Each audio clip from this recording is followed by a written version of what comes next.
Thank you. Please be seated.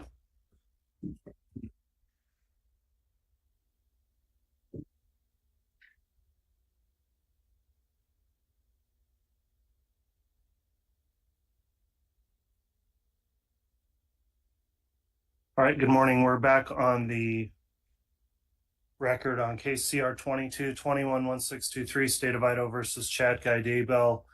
We've got additional testimony from Officer Hart this morning on direct. Before we get started, just a few housekeeping issues. The court has received the juror affirmations. I wanted to confirm, have all 18 jurors returned today? Yes, sir. All right. So we've got all 18 jurors with all their juror affirmations signed since the weekend.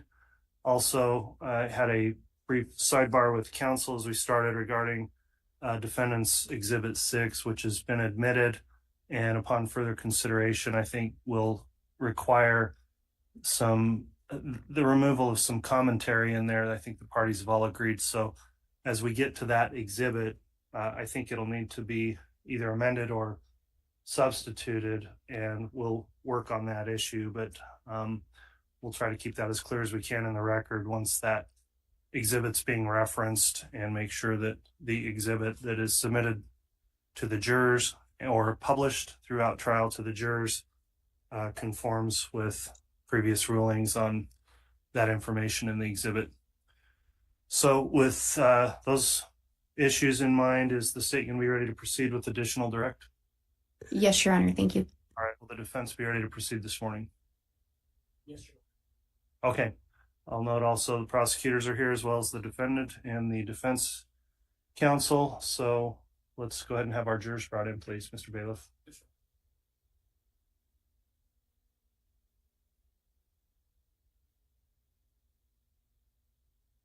All right, please.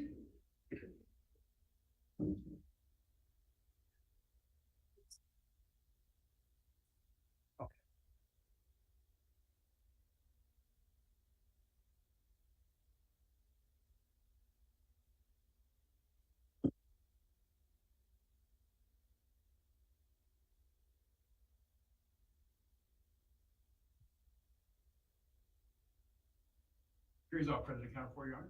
All right. Thank you. Please be seated.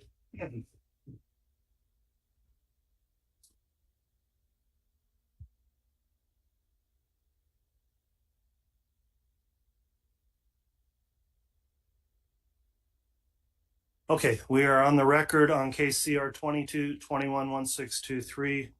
This is Monday morning after the weekend break. The court has confirmed that all jurors have returned and are properly seated and present. I'll also note the court received the juror affirmation from all 18 of the jurors. So thank you again for following the court's continuing admonishment and instruction during the breaks. We're ready to continue with direct examination this morning. I'll note the state is here present. Prosecutors Wood and Blake, Mr. Wixom and Ms. Beatty, as well as Mr. Pryor here with the defendant, Mr. Daybell. Officer Hart was on direct examination as we broke for the weekend, and I believe the state has additional direct. Is that correct, Ms. Blake? That is correct, Your Honor. Thank you. All right. If you'd go ahead and call your witness, then we'll have him return to the stand. The state will call Agent Hart.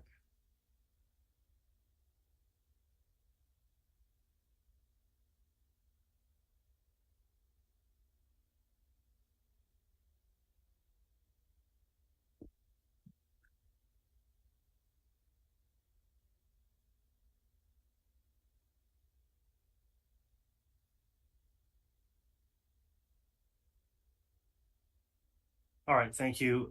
Agent Hart, you are still under oath for purposes of your testimony. That oath was given last week. In addition, I'll just inquire over the weekend, or since you were on the stand, have you reviewed any of this trial that's been is available online and has been live streamed? Have you reviewed any of the testimony of the trial? No, Your Honor. All right. With that then, Ms. Blake, you can continue on your direct.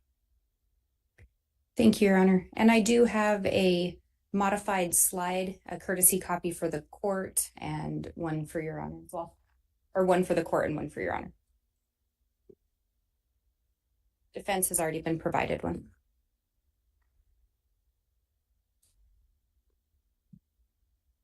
And Your Honor, this is part of State's Exhibit 183. May I publish that exhibit?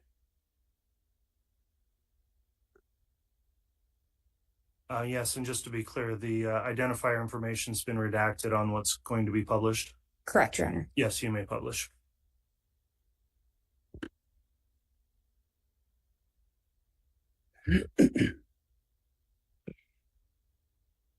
Agent Hart, we were here last Friday, and we had been talking about some texts exchanged regarding Charles' death. Do you recall that? I do. And do you recall talking about the beneficiary in relation to Charles' death? Yes, there had been a series of text messages between Lori Vallow and Chad Daybell that indicated Lori Vallow had found out that her husband, Charles Vallow, had changed the beneficiary of his life insurance policy. And the images on this slide, is that what we're seeing here? Well, previously there were text messages, and then approximately 2 weeks, 10 days later, Lori Vallow sent 2 MMS messages to Chad Daybell on July 28th of 2019. The one on the left is the original life insurance policy that shows Lori Vallow, his spouse, as the beneficiary to receive 100% of the proceeds of that policy. And this one over here shows the change in beneficiary to Ella K. Woodcock and the date that that was done. And do you know who Ella K. Woodcock is in relation to Charles Vallow? It's his sister. And do you know who she is in relation to JJ Vallow? She would be JJ's grandmother.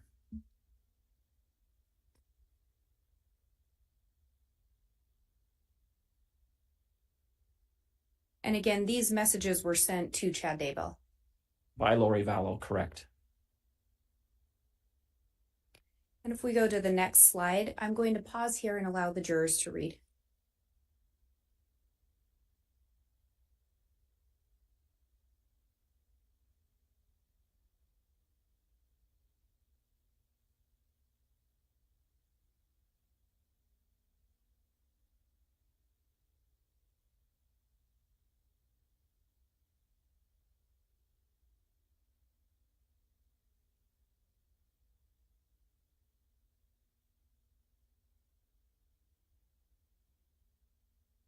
And Agent Hart, when we look at these messages, we talked before, there were additional messages in the iCloud account. Is that correct?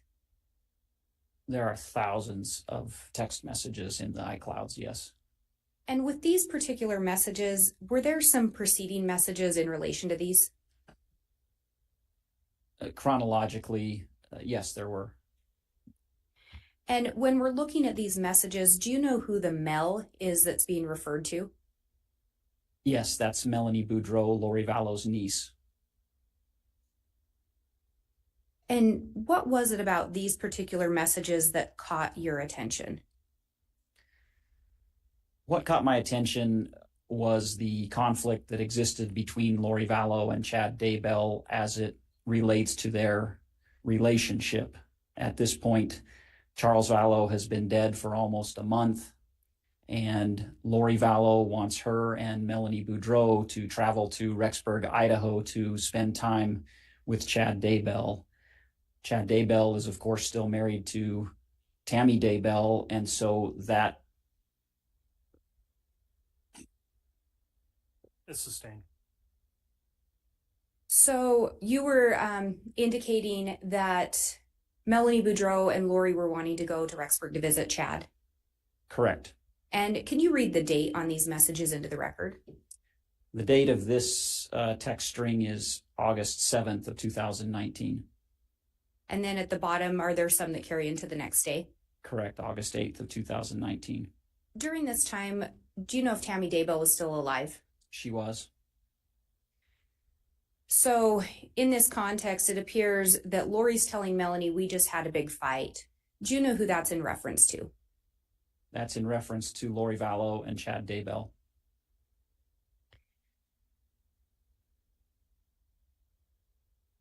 And at this time, Charles has been dead for not quite a month. Correct. What else about these stood out to you?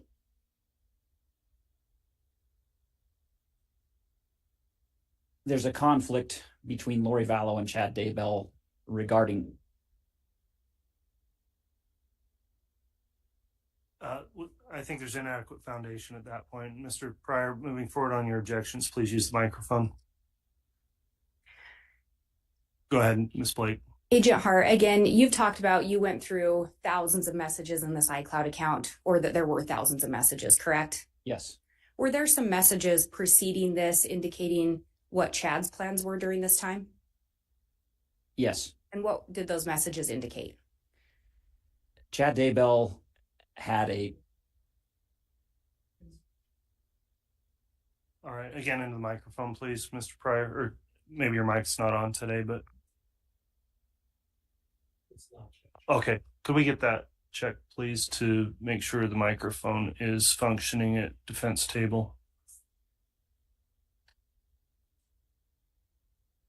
So if I remember, this is 6. This is 30.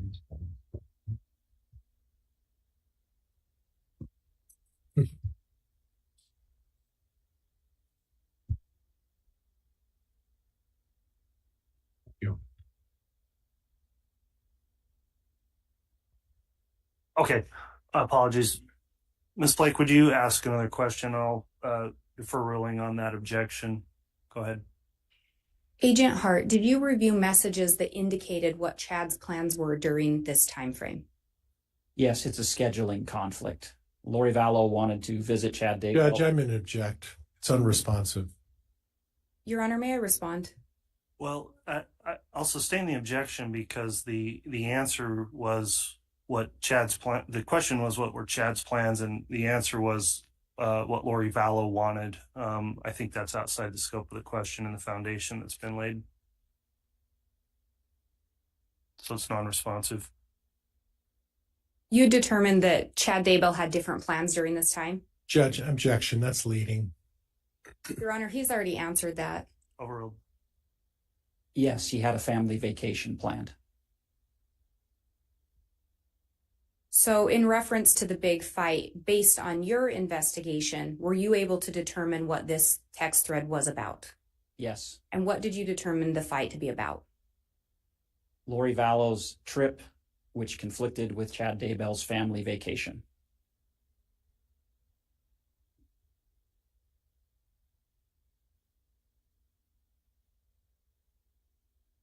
And when we look at those last 3 messages, did anything about those catch your attention? From the content of the iCloud, this was the first big fight they had had. And it appeared that they were at odds with one another. And Chad Daybell's comments was that his heart was crushed and he would never stop loving her. And if we go to the next slide, again, I'm going to pause to allow the jurors to read.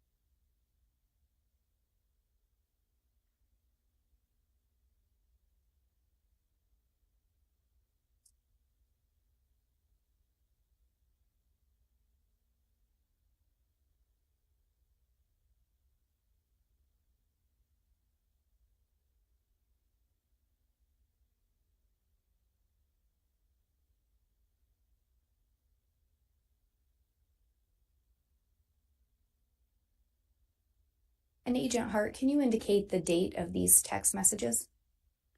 Yes, it's towards the end of the day on August 8th of 2019. Is this a continuation from the conversation we saw on the previous slide? Correct. In looking at this, was there something that stood out to you? Yes. And what was that? If you look at the date and the time, you can see that Lori Vallow has ceased to communicate with Chad Daybell for approximately a day. And this lengthy text, line 1300, is a very clear example of how Chad Daybell used his supposed visionary powers to manipulate Lori Vallow. Judge, I'm going to object. Calls for speculation. Overruled. And in this, sorry, let me back up.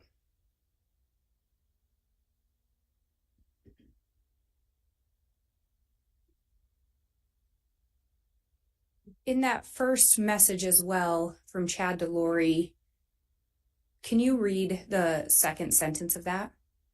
Saddest day of my life. And again, you indicated Lori had quit communicating with him after the previous message that we saw. That's correct. So there had been no communication from Lori Vallow to Chad Daybell on August 8th of 2019. And after Chad sends that lengthy text, it appears Lori resumes communication. Is that correct? Yes. And can you read into the record what she said? I love you.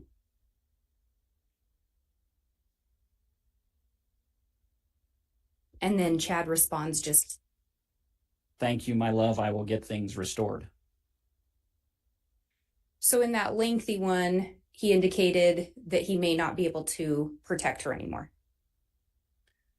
Correct. Grandpa Keith is Lori's deceased grandfather. So Chad Daybell is indicating to Lori Vallow that he is unable to protect her and that the angels are angry that she is ignoring him.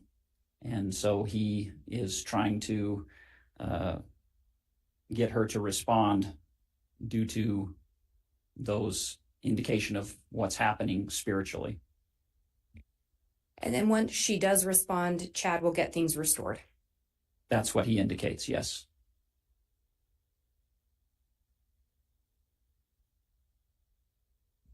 Then if we move to the next slide, I'm going to pause to allow the jurors to read.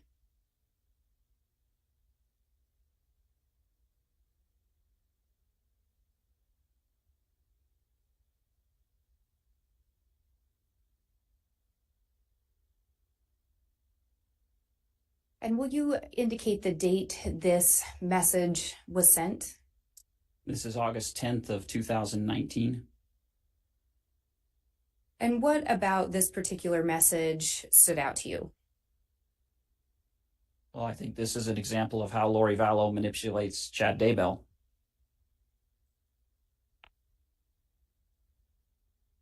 And this image was sent along with the surprises or waiting text.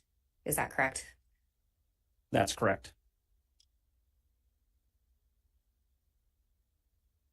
And again, on August 10th, is Tammy Daybell still alive? Yes.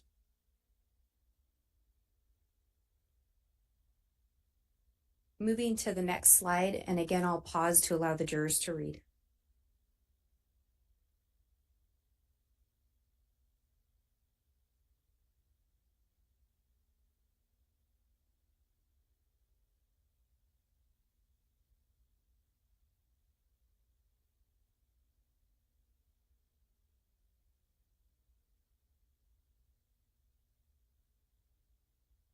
And if you could read into the record the date these messages were sent.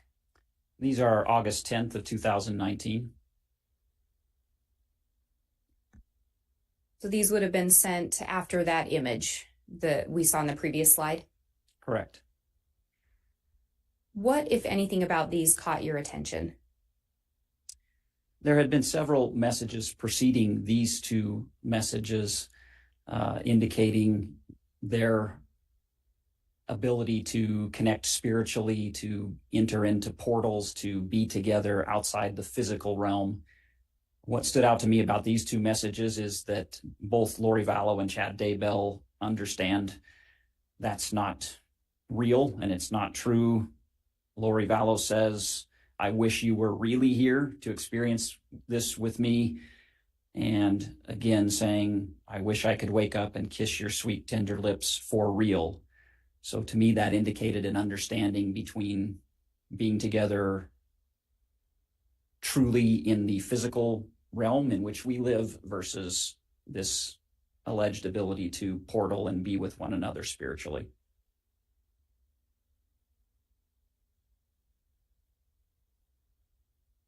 And if we go to the next slide, again, I'm going to pause to allow the jurors to read.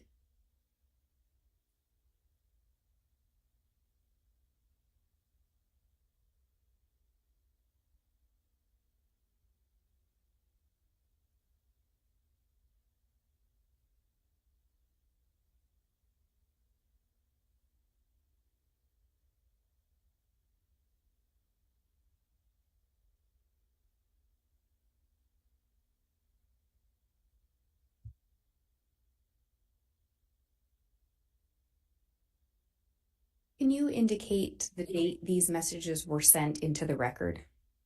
Yes, this is August 11th of 2019.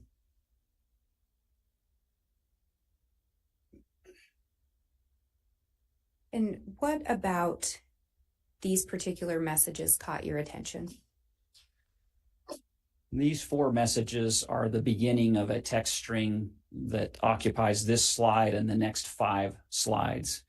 And it's a lengthy back and forth between Chad Daybell and Lori Vallow regarding a vacation that Chad Daybell is going on with his wife, Tammy Daybell, and other relatives. And in relation to that trip, can you read the last sentence of that first text? Partly why I am so sad is my Boise trip has turned into a trip with extended family. Not happy about it. And then if we move down to that third message, was there something about that caught your attention? Well, these are Chad Daybell's own words. He says, I can't take much more, so trapped. So it's an indication of how he's feeling as it relates to his current situation as it existed on August 11th of 2019.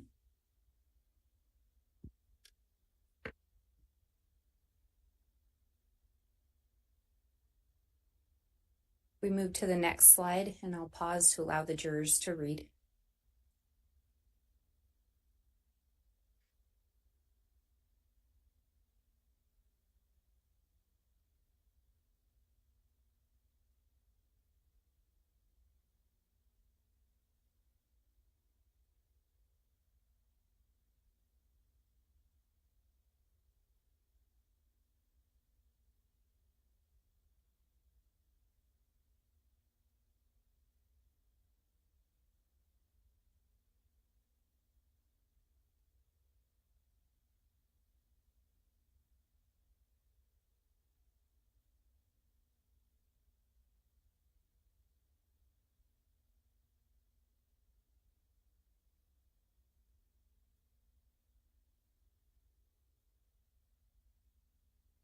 And Agent Hart, you indicated this is a continuation from the previous slide. Is that correct? Yes.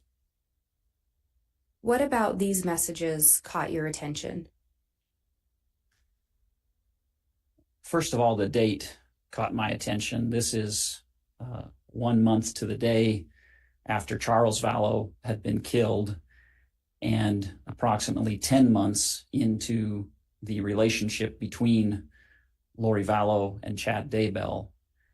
Subsequent to Charles Vallow's death, the pressure being put by Lori Vallow on Chad Daybell for them to be together increased significantly. And so you see in these messages that Lori Vallow is asking, is that what he wants, for me to sit around waiting for you endlessly, and you miserably wasting time. It doesn't feel right. And so these messages are a good indication of their thoughts as it relates to their ability to be together in the current circumstances that they find on that date. And in that first message, Chad refers to it as torture. Referring to the 2 days he's going to spend with his family as torture, yes. And you indicated Charles Vallow's been dead for about a month, correct? Exactly 1 month. But Tammy's still alive. Yes, she is. And moving to the next slide again, I'm going to pause to allow the jurors to read.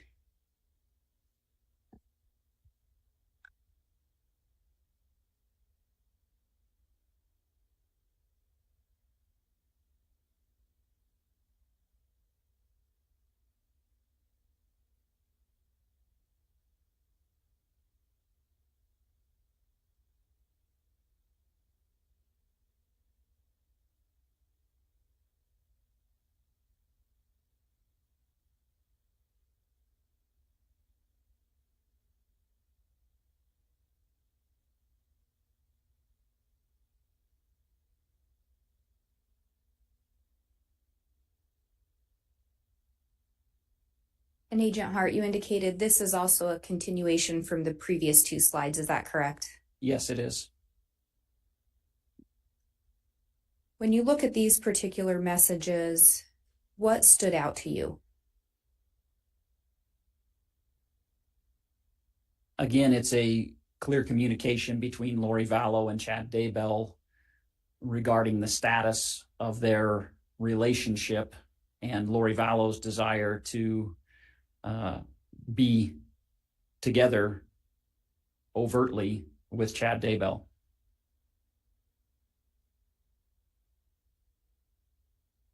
And when we look at the last message, the response from Chad to Lori, can you read that into the record? Yes. Oh, honey, that is so crushing. I feel so destroyed inside. You know my love for you is deep and real. I want change. I'm constantly begging for change. I want you. Nothing else matters. But I am hindering your life and you deserve better. I love you so intensely.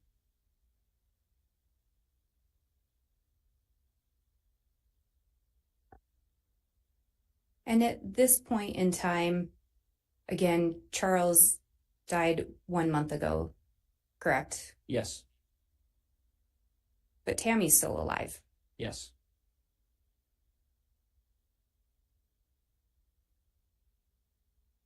And moving to the next slide, again, I'll pause to allow the jurors to read.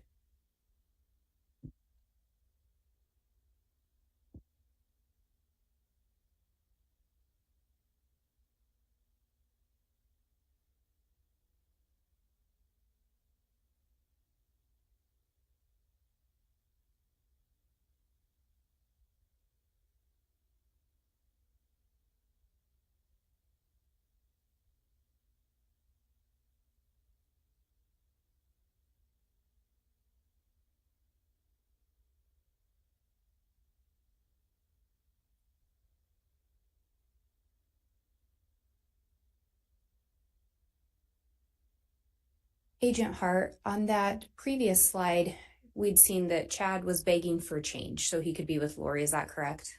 Yes. What would need to change so he and Lori could be together? Judge, objection calls for speculation. Sustained.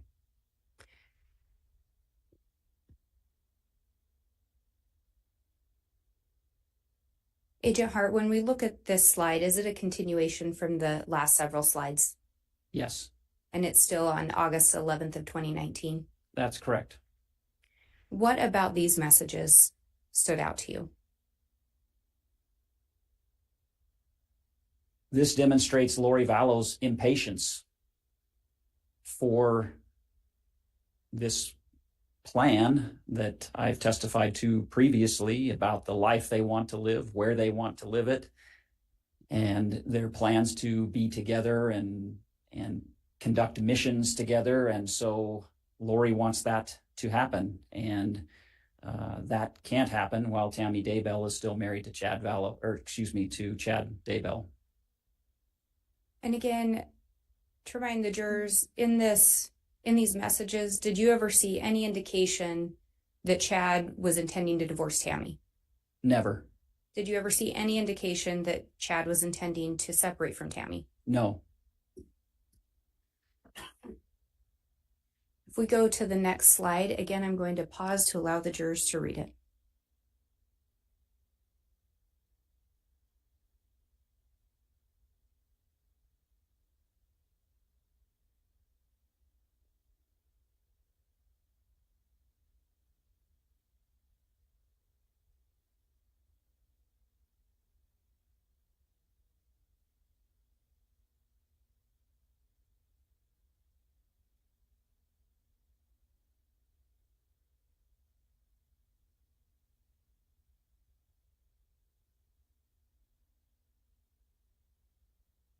And again, Agent Hart, this is a continuation from the previous slides, is that correct? It is. What about these particular messages stood out to you? Previously, on August 8th of 2019, when this conflict about Chad Daybell's family vacation came up, we saw the text message about Grandpa Keith and that the Angels were angry that Lori Vallow was ignoring Chad Daybell. The middle line of this text is a reference to that exchange that occurred 3 days previously, where Lori Vallow is now asking Chad Daybell, are you going to threaten me that I'm unprotected for putting Chad Daybell aside? And his response is absolutely not. I'm so upset at the circumstances. I'm demanding they protect you more than ever. So this was a tie back to the August 8th conversation with Chad Daybell. And again, an indication that Chad Daybell can provide some form of protection. Correct.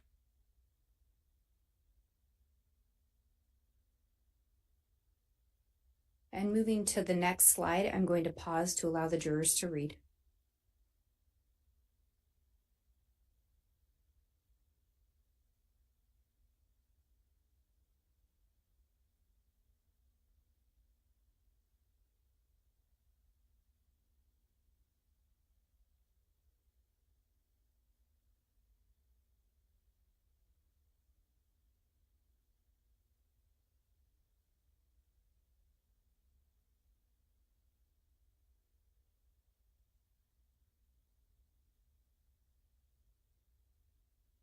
And Agent Hart, is this also a continuation from the previous slides?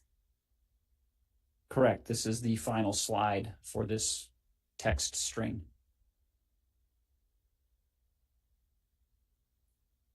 And with this one, if we break it down a little bit, looking specifically at that second text from Chad to Lori, are there certain things in that text that stood out to you? Absolutely. What were those? The first is, it's mainly the second sentence. We are surrounded by telestial relatives that are simply obstacles. Do you know what the reference telestial relatives would be in relation to? Or actually, let me back up. Through your investigation, did you learn or determine what telestial relatives would be referencing? Yes. What did you learn that to be? The word telestial derives from the LDS faith. It is the lowest level or degree of glory or heaven. And then there are levels above that. So it's a reference to the lowest level of heaven as it's perceived. And the specific word next to that is relatives. Yes. And these telestial relatives are being described as simply obstacles. Correct. And then what did Chad say regarding that? What's that next sentence, if you could read it into the record? I'm so sick of it! Exclamation point. And there's a response from Lori, but then looking down to the last message from Chad back to Lori, anything about that one that stood out to you? There's a couple of things that stood out in that last sentence. Yes. And could we go through those one by one? Yes. What is the first one? Chad Daybell states very clearly what his greatest desire is. I want to be with you. That is my greatest hope and dream. And again, during this time, Tammy Daybell's still alive? She is. What else about this message stood out to you? The last sentence is telling in my mind. I would happily join you tomorrow if it felt like heaven would not strike us down.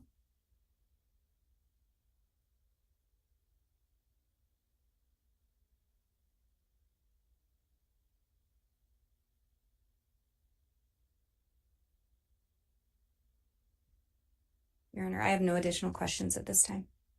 All right, thank you, Ms. Blake. Counsel, in reference to cross-examination and potential exhibit, I wanted to update counsel on that outside the presence of the jurors. So let's take a brief sidebar at this moment.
All right, we're back on the record after a sidebar with counsel.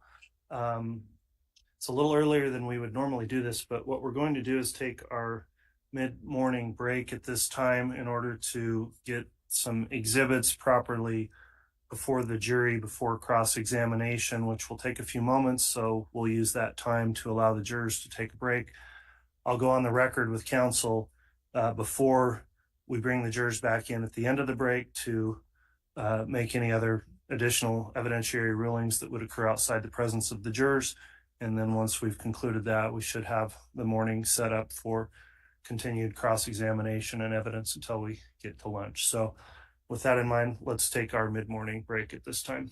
All right, please.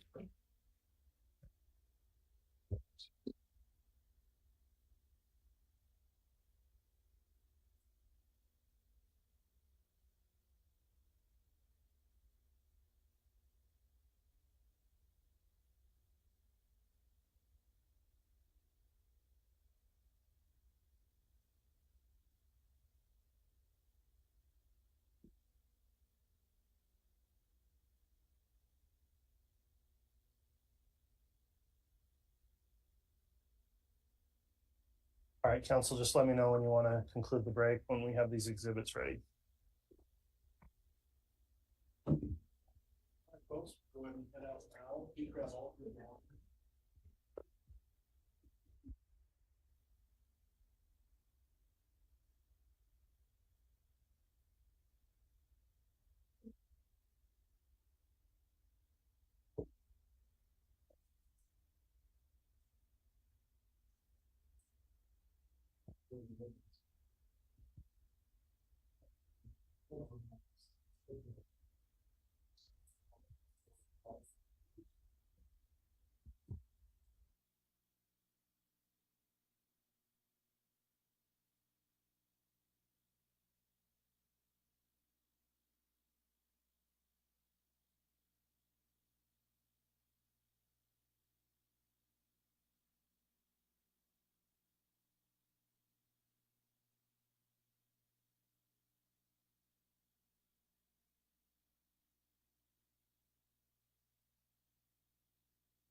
Thank you. Please be seated.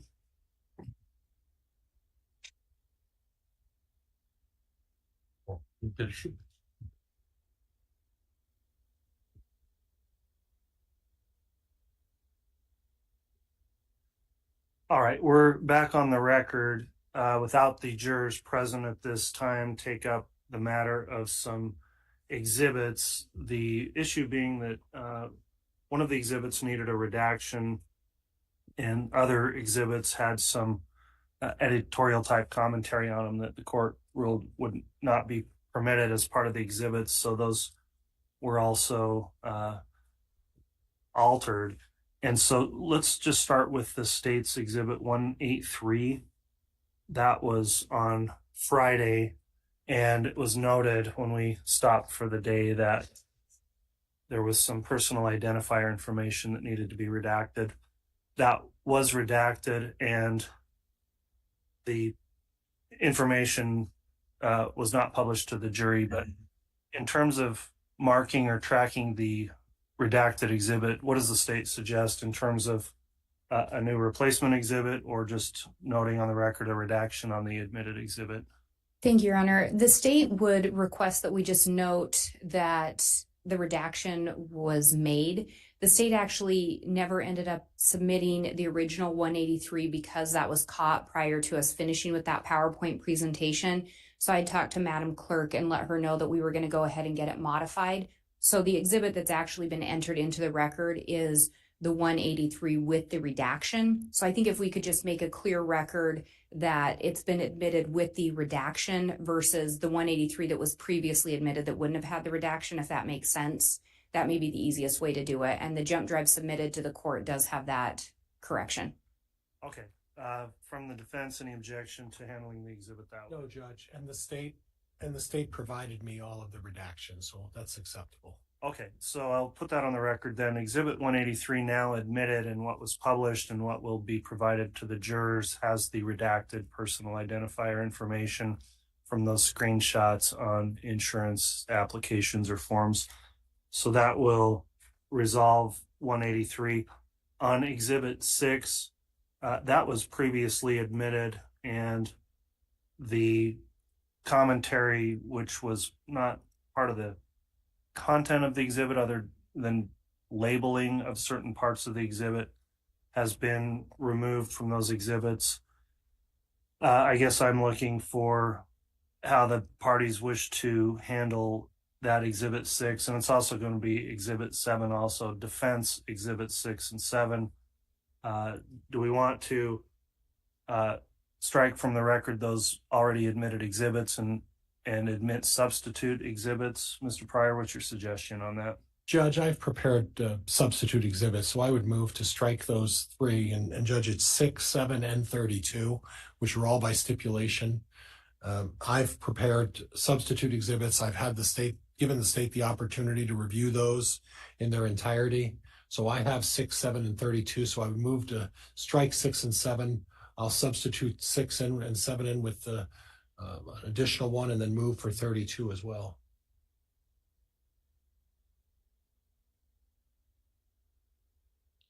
I think 32, we're looking at our records. I don't know that that one was yet admitted. I don't think so, Judge, but I may have referenced it, but I don't think I admitted it at this point. Okay, well, if 32 is not yet admitted, then we don't have an issue there. What will be admitted will have the proper labeling. On 6 and 7,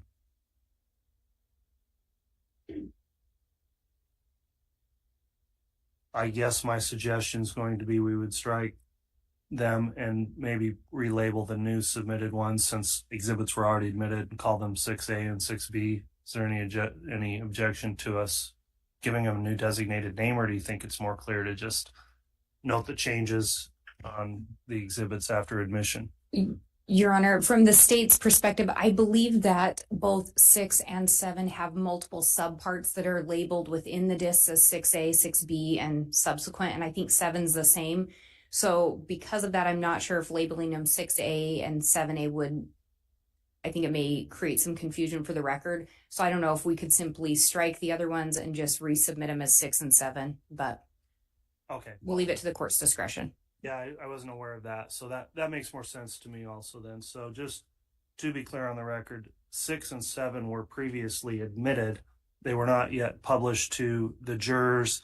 They were altered in that the descriptive language within those exhibits has been removed. So the contents are the same. The descriptions are not there any longer.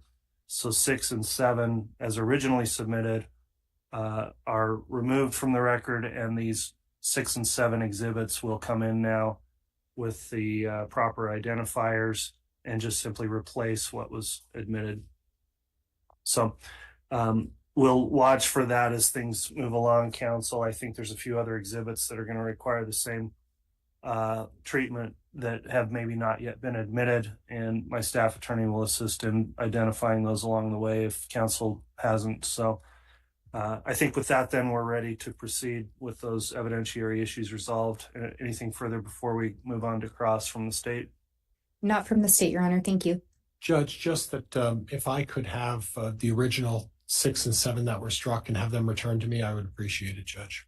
Okay, if we do have those, we'll get those out of our court records back to defense counsel, and then we will make a diligent effort before deliberations that whatever of these digital files go in for deliberations are only the correct exhibits that were admitted during trial. So with that, we're ready to bring the jurors back in. Let's have them return, and we'll commence with the defense cross of the witness.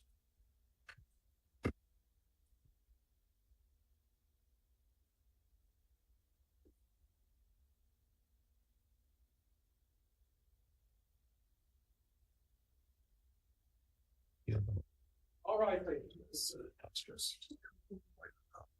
Strike out the things on. Stand up.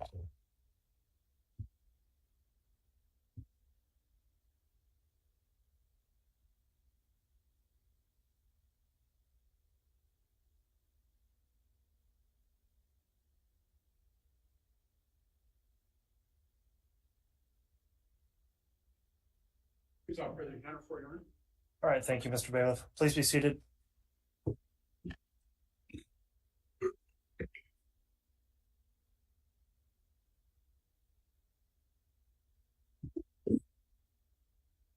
All right, we've returned from our mid-morning break. We've sorted out the evidentiary issues we had on the record outside the jury's presence. Jury's returned at this time.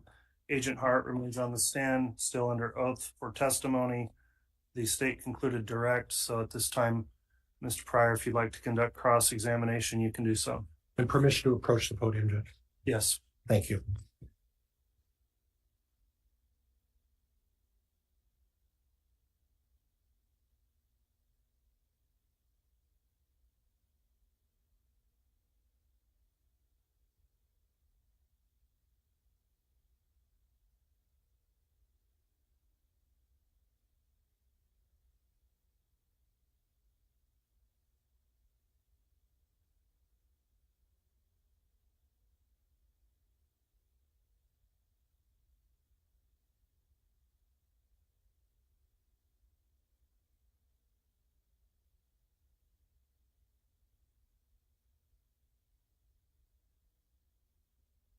Good morning, Agent Hart. Morning. Now, would you prefer I refer to you as agent? You're a retired FBI agent, is that right? I am retired. That's correct. Is it your preference to be called chief deputy, or would you prefer agent? Agent's a little less of a mouthful, so that's fine. And then I'll take your suggestion and refer to you as agent, if that's okay. As part of your investigation, you went over thousands of messages. Would that be fair? Yes. Tens of thousands of messages? Yes. Okay. A significant amount.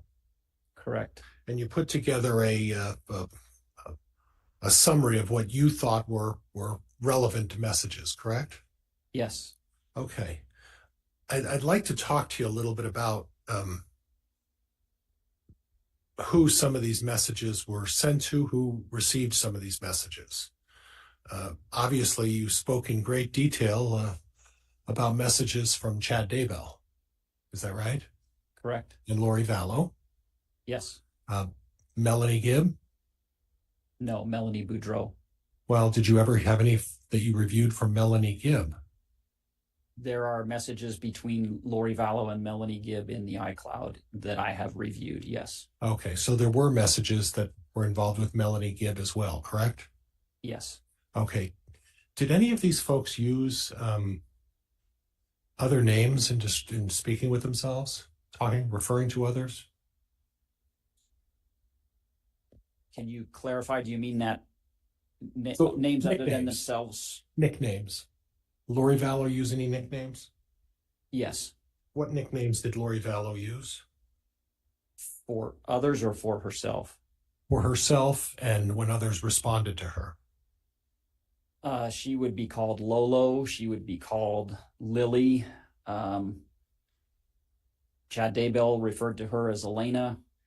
And then there were numerous nicknames for her contacts that she had within the iCloud. Okay, and then as far as Melanie Gibb, do you recall the nickname that Melanie Gibb used?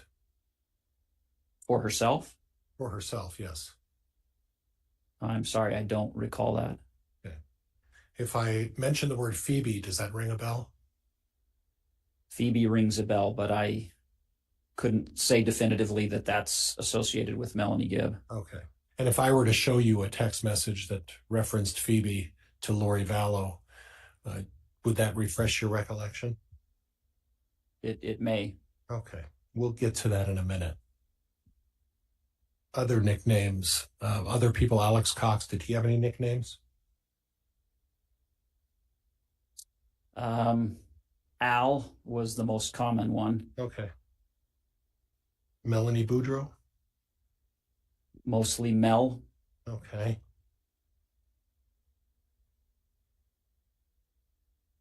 Anybody else you can think of?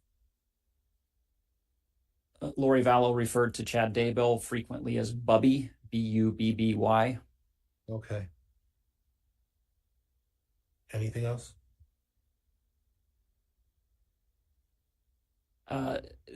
Not that I would classify as nicknames. There were several occasions where others were assigned names by Chad Daybell, but I wouldn't call those nicknames. Okay. Now, if I could have Elmo put up, Madam Clerk. What are we going to put on the Elmo? I'm going to ask the officer to go back to Referencing 183. 183, Judge. All right. 183 has been admitted. So, and Mr. Pryor's mentioned before, there's a light and zoom feature on that Elmo for clarity.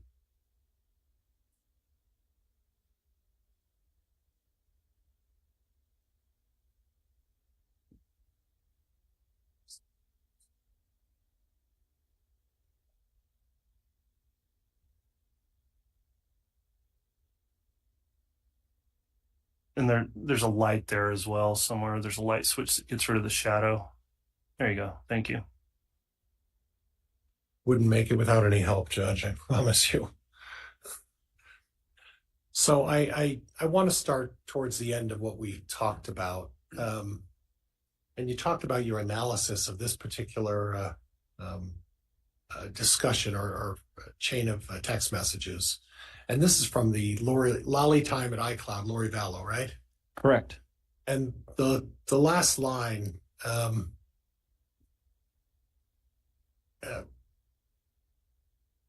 want you to read 824 again for me. Of course. I want to be with you. That is my greatest hope and dream. I would happily join you tomorrow if it felt like heaven would not strike us down. And you interpreted this in what way? I don't believe I interpreted it at all during my testimony. I read it into the record on direct. Okay. Well, I'm a bit curious. I want to be with you. That's Chad responding that he wants to be with Lori Vallow, right? Correct. It's my greatest hope and dream. He wants to have a relationship with her, right? Yes, I mean, they've been in a 10-month relationship at this point, but I think he Okay. wants that relationship to be overtly known to everyone. Okay. And you said a 10-month relationship. So 8/11 of 2019. I go back 10 months, and that puts me right to October 31st, give or take a few days. So is it your testimony? You said 10 months. Is it your testimony that that relationship started immediately on October 31st, the first time they met? Essentially, yes. Okay. So they were in a physical relationship from the first time they met? No, I testified that their physical relationship began the second time they met in person, which would have been November 15th through the 17th of 2018. And your interpretation of what that physical relationship in 2 weeks later was what? What type of physical relationship they have 2 weeks later? Chad Daybell wrote about it in great detail. They were kissing, fondling each other, in bed with each other, taking each other's clothes off. Okay. And that, are you referring to the Jack and the Elena story? Is that what you're referring to? James and James and Elena. I'm sorry, Yeah. I said Jack. James and Elena. Excuse me. You're talking about the James and Elena story, right? Correct. And you know what Chad Daybell does for a living, right? I do. He's an author. Yes. He writes books about experiences that people have, whether religious or otherwise, right? Yes. And with every author, there's a little bit of exaggeration or artistic creativity whenever you're writing books. Would you agree with me? If it's nonfiction, I would agree with you. Okay. And you also know that this James and Elena was really a book in the making by Chad Daybell about his relationship with Lori Vallow, right? I wasn't aware that it's a book in the making. No. Okay. So this was just him taking doing a literary exercise, just writing about his relationship with Lori Vallow, not for the purpose of doing anything with it, just writing about this and making notes using different names, right? I believe it's a truthful and accurate story. Okay. Okay. A truthful and accurate story that you're putting down in writing about a relationship you're having with a woman, right? Yes. With some artistic creativity applied to it, correct? I'll agree. Okay. Now, did you, as part of your investigation, go back and look at some of Chad Daybell's writings? We had someone in the investigative group do that. I've had some limited exposure to Chad Daybell's other writings, but I was not the individual who did an extensive analysis of those. Okay. Are you aware that Chad Daybell made a habit of at least vaguely touching on some of his personal experiences when he wrote books? It's my understanding that a couple of his books were about his prior experiences in his life. And one of his books was about his daughter Emma. In fact, the very book mentions the name Emma in the book, doesn't it not? I couldn't tell you the title of the book, but I believe that's correct. So it wouldn't have been particularly unusual for him, given his past about writing about his past experiences, to put together a book or a novel about a relationship he was having with Lori Vallow, correct? Correct. I think the James and Elena story is about his relationship with Lori Vallow. And it wouldn't be unusual, like in his other books, to maybe provide some artistic creativity as far as the facts are concerned, right? It would depend on which facts you're talking about. Okay. So what you're saying to me is that if the facts are helpful to the prosecuting attorney, he's not making it up. Objection, Your Honor. Argumentative. Move to strike. Sustain. You don't know which facts are creative in this story that he was writing Lori Vallow, do you? I know that we were able to vet and verify an extensive number of facts from that story. Okay. I couldn't tell you whether the explicit sexual detail is accurate or not, but Okay. the other elements are accurate. Okay. So when we go back to this lolly time that's up on the board here and showing us, the last line is, I would happily join you tomorrow if it felt like heaven would not strike us down. You see that line? I do. Okay. And you said you didn't offer any explanation as to what that meant. On direct, I did not. Okay. And that was on August 11th of 2019. That's correct. And it talks about heaven would strike us down It in does. regards to the relationship. Say again. Well, it's in regards to the relationship, because I will happily join you tomorrow if it felt like heaven would not strike us down. That's what that says, isn't it? It does. Okay, so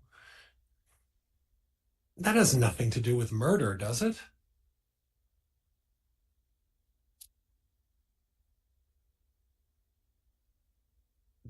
I don't know that I could say entirely that it doesn't. Okay. Does it have anything to do with the fact that maybe Mr. Daybell felt he couldn't divorce his wife, Tammy? I don't know whether that's what that's in reference to or not. Could it have anything to do with the possibility that Chad Daybell, as this so-called visionary who gets these premonitions, wouldn't leave his wife, Tammy, until his premonition came true that she would pass away? Objection, Your Honor, misstates the evidence or the prior testimony. Overruled. You can answer that, officer. Again, I don't know what was in Chad Daybell's mind as it relates to why heaven would strike him down if he joined Lori Vallow at that point. Okay. Tens of thousands of text messages, right? Yes. Okay. I didn't see in any of these, and if you have them in the other 10,000 that you went through, show me the one that says, hey, this is Chad. Let's kill the kids. Objection, Your Honor. Argumentative, and tries to put evidence not in fact. Overruled. Facts not in evidence. Well, it's question on cross. It's overruled. Show me the text. It says, let's kill the kids. Well, that is argumentative, Mr. Pryor. If you want to ask if there's a text, that would be different. Is there a text that says, let's kill the kids? There are several texts that talk in detail about the deaths of those two children. Yes. Oh, well, in detail about the deaths and what happened during their deaths, right? Not let's kill the kids, are there? Wait a minute. What do you mean what happened during their...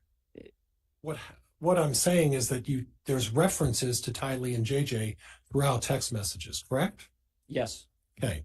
But there is not a text message that says, let's kill the kids, is there? There are text message in those specific words, no, but certainly alluding to and planning for the deaths of Tylee and JJ, yes. Okay, and what in reference to how they're planning to kill the kids, why don't you talk to me a little bit about that? What exactly did you come across that says, let's plan on killing the kids? Objection, Your Honor, misstates the testimony and it's argumentative. That is sustained.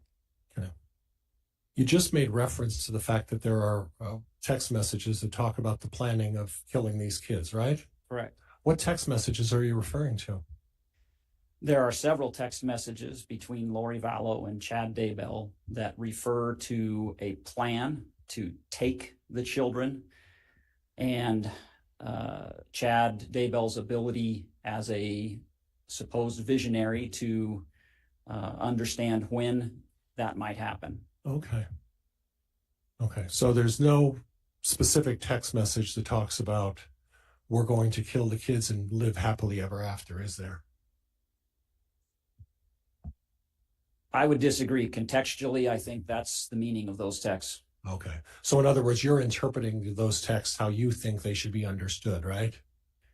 Well, those texts talk about the deaths, using the word death of Tylee and JJ. It talks about their death percentage, and both Tylee and JJ ended up being murdered. So If that's context, then that's the conclusion I draw, yes. Okay, so what you're referring to are the text message where a numeric number was assigned to particular children about death percentages, correct?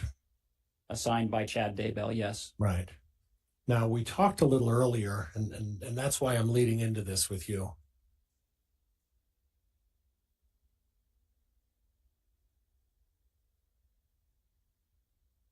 And you could probably help me a little bit.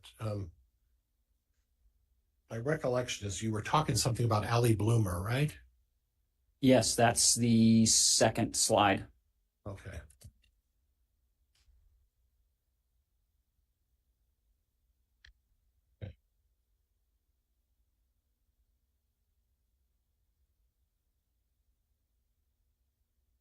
Well, it's actually the third slide, isn't it? Oh. Can you go to the third one? You threw me off, right? It starts on the second slide, and then it continues to the third slide.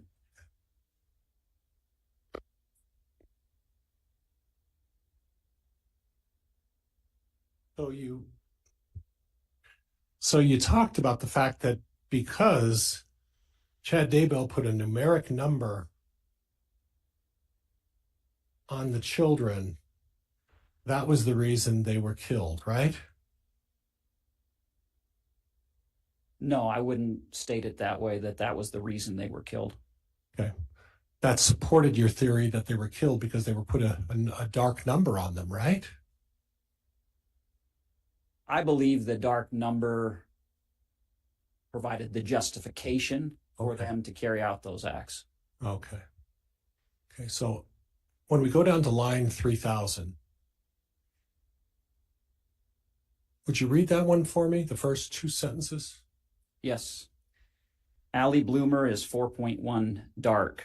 Her cop husband is 3 dark. Okay. Now, to your knowledge, are Allie Bloomer and her husband dead? To my knowledge, they are not. Okay. So when you assign a number dark, explain this. I mean, you probably know better than I do. Is this something that's part of the LDS faith? Not to my knowledge, no. Is there a reference in the LDS faith to light and dark? Light and dark. Yes, there's reference throughout the Bible and the LDS faith to light and dark. So if there was previous testimony by someone who suggested that light and dark is not part of the LDS faith, they're either mistaken or they're not being truthful. Would that be fair? I don't think light and dark, as assigned by Chad Daybell, is part of the LDS faith. That's not what I asked you, sir, and I appreciate you answering that way. What I asked you is that there is light and dark in the LDS faith, right? Objection, Your Honor, asked and answered. Overruled. Okay. It's overruled. There's a light and dark in the LDS faith, right? Yes. Okay, so what we're talking about is that there's a numeric system here. Is that what you're telling me? That Mr. Daybell's using? There is a numeric system that Mr. Daybell is using. Okay. And you've never seen this with anybody else ever putting in a numeric system on light and dark, correct? I have not. Okay. Okay. And Allie Bloomer and her cop husband are not dead, right? To your knowledge? To my knowledge, they are not. Okay. So do you know how this dark numbering system works? Is high good or is low good, or how does that work on the dark spectrum? From what I've been able to decipher based on my participation in the investigation, the higher the number, the worse it is. Okay. So if you're a 1 dark, that you're better off being a 1 dark than you are being a 4 dark, right? Correct. Okay. Okay. All right.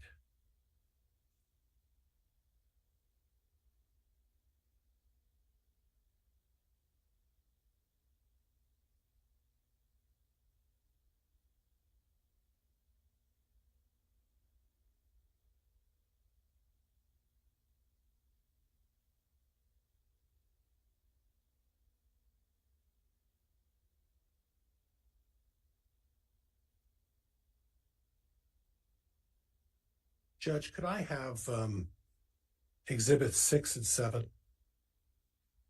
Yes, I'll have the bailiff bring those over.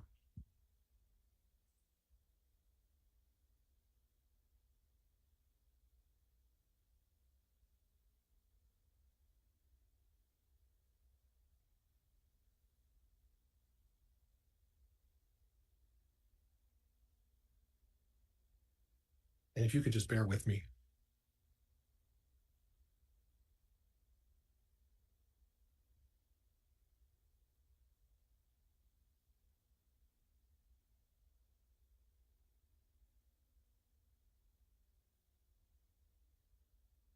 While I'm waiting this to warm up a little bit, we'll move on and talk about a couple of other topics while I'm.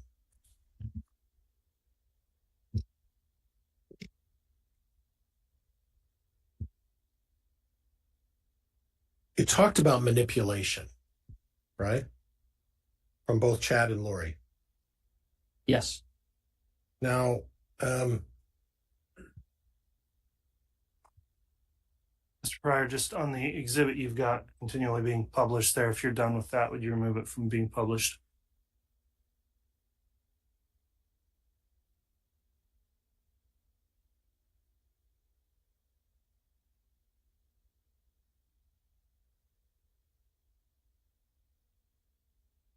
now your testimony is that you felt that Chad was using his religious knowledge or beliefs to manipulate Lori Vallow, correct?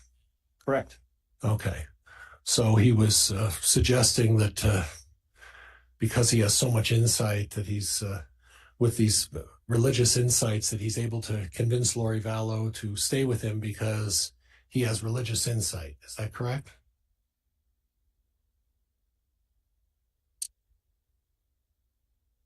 He was looked to as the visionary for this small group, and in that capacity, yes, used that to keep Lori Vallow in a relationship with him. And the small group you're talking about, who did you discover was in this small group? The inner circle is really a trio of Chad Daybell, Lori Vallow, and Alex Cox.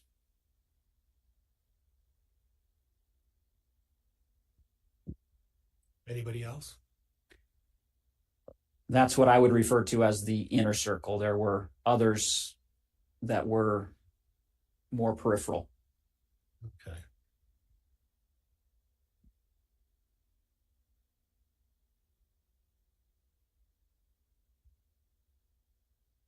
And when you say more peripheral,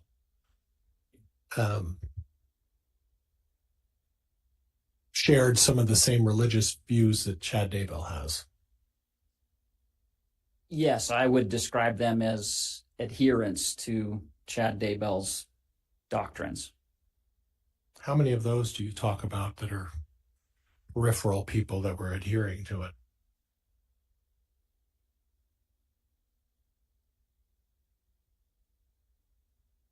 Six to 10. Okay.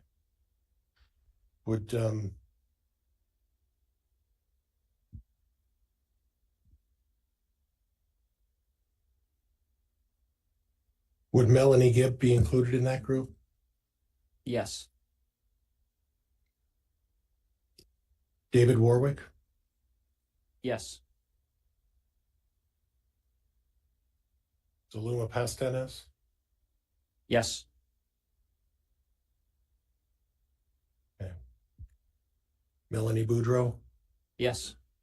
So this wasn't a large group of people then. No, Chad Daybell spoke at a lot of conferences, and those were larger, but I can't speak to how his message was received by those people. And when you say Chad Daybell spoke at these conferences, you touched on it a little before, that maybe Lori Vallow wasn't believing everything that Chad was saying about this religious stuff, right?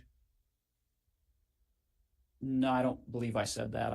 I do believe she believed Okay. pretty much everything that Chad Daybell said. Okay. And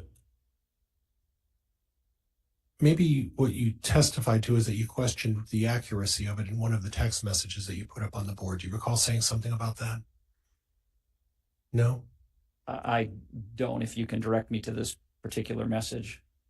So Chad Daybell started writing these books well before she ever met Lori Vallow. He met Lori Vallow, correct?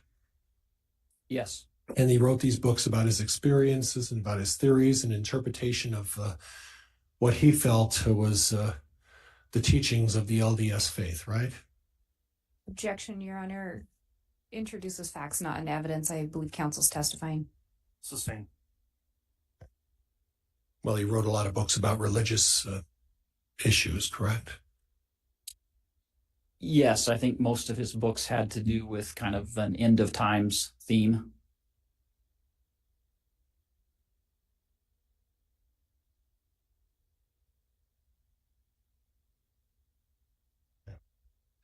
And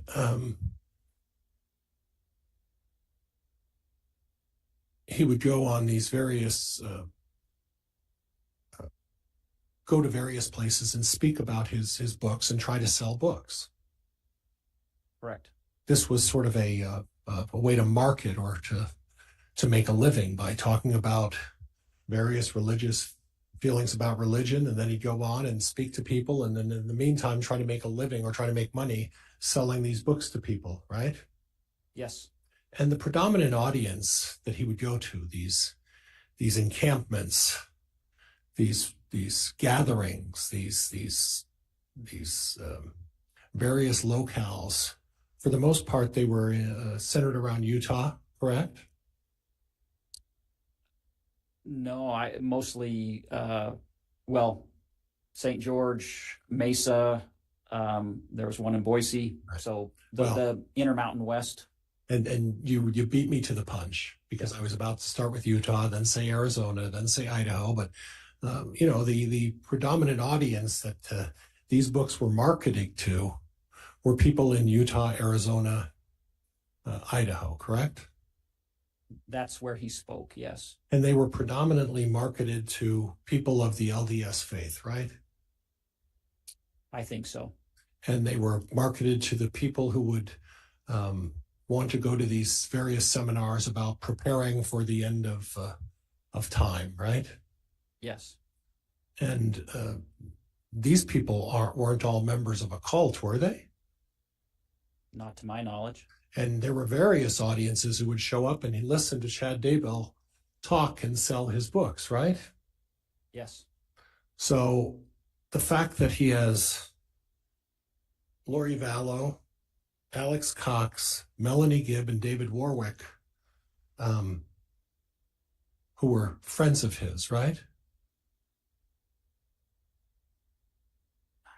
Well, I think the relationship with Alex Cox and Lori Vallow was closer than what it was, different than those other names that you mentioned, and closer than friendship. Right. But let's take, and we'll talk a little bit about the Alex Cox-Lori Vallow relationship, but let's, as far as the other wars were concerned, all of the emails and all of the text messages, that you talked about,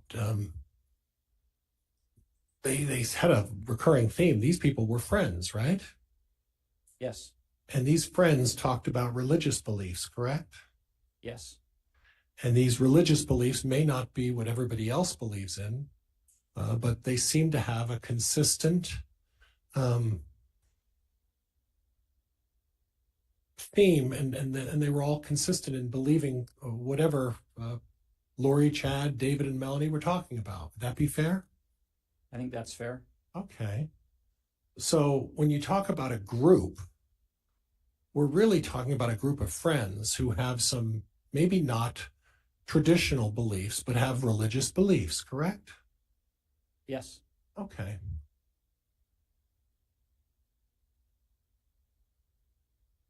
Now, the text I put up there from Lori to Chad, and it's the one, line 836.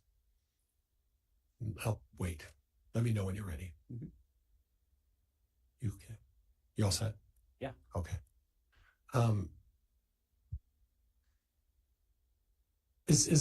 Would you take that as being would you take that as being in somewhat of a sarcastic tone? No, I think Lori was was pushing Chad and was serious. Okay. So you should give all of your love and your attention to your wife and family. That's what she's saying, right? Yes. I'm just a distraction. Go have fun with your family. There's nothing sarcastic about that? Well, if you look at Chad Daybell's reaction, which is that is so crushing and I feel so destroyed inside, I don't think he took it as being sarcastic. Okay. I really do want you to. I just can't be in the way anymore. If things change, then we can talk. But we have nothing until things change. So she's basically drawing a line in the sand and saying, unless something changes, we have nothing to do with each other. Would that be fair? Yes. Okay. So what she's doing is she's saying that unless something happens, either you divorce your wife or you kill your wife or your wife dies, you don't have me. I agree. Okay.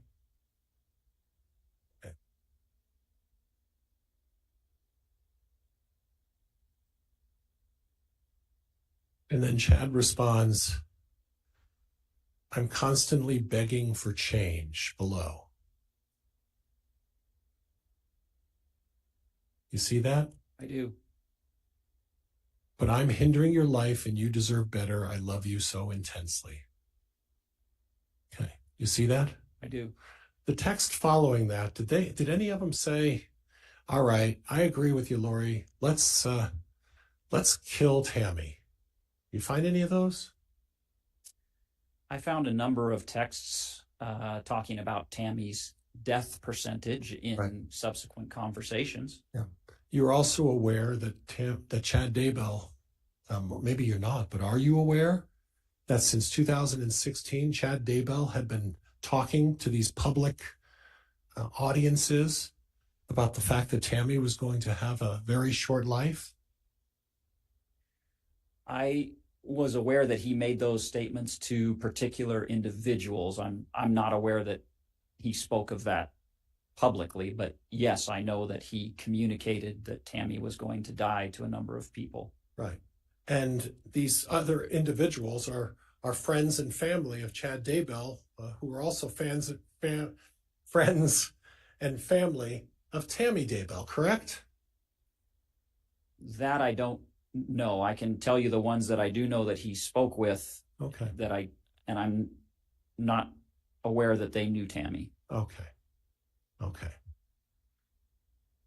So it wasn't necessarily a secret that Chad was keeping with anybody since 2016, that he felt he had a premonition or a belief that his wife was going to have a short life, right?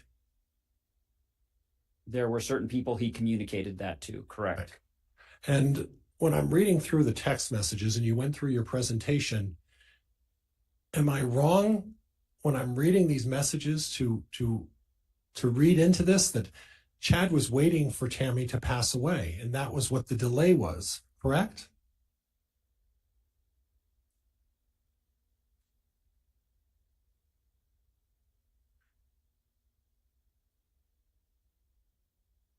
It could be that, or it could be waiting to take action. Okay. So we don't know what it was, right? From the investigation, I believe I know what it was. Okay. Well, people differ in their opinions, right? They do? Yeah.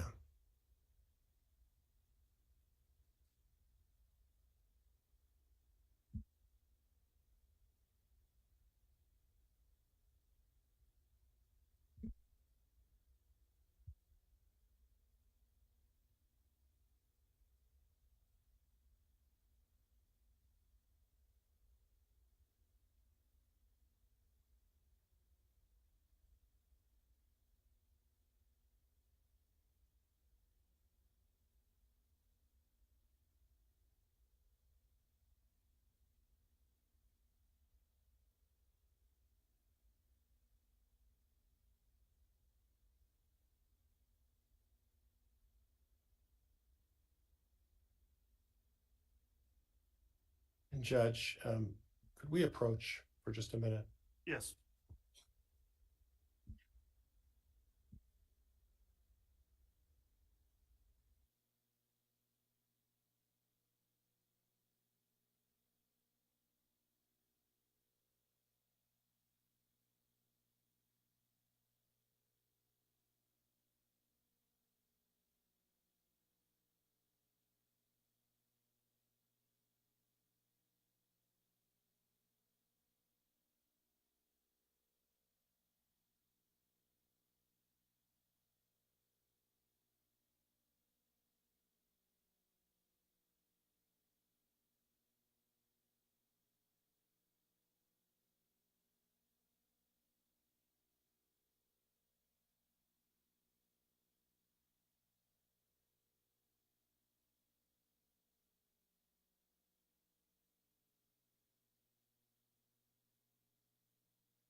Best laid plans.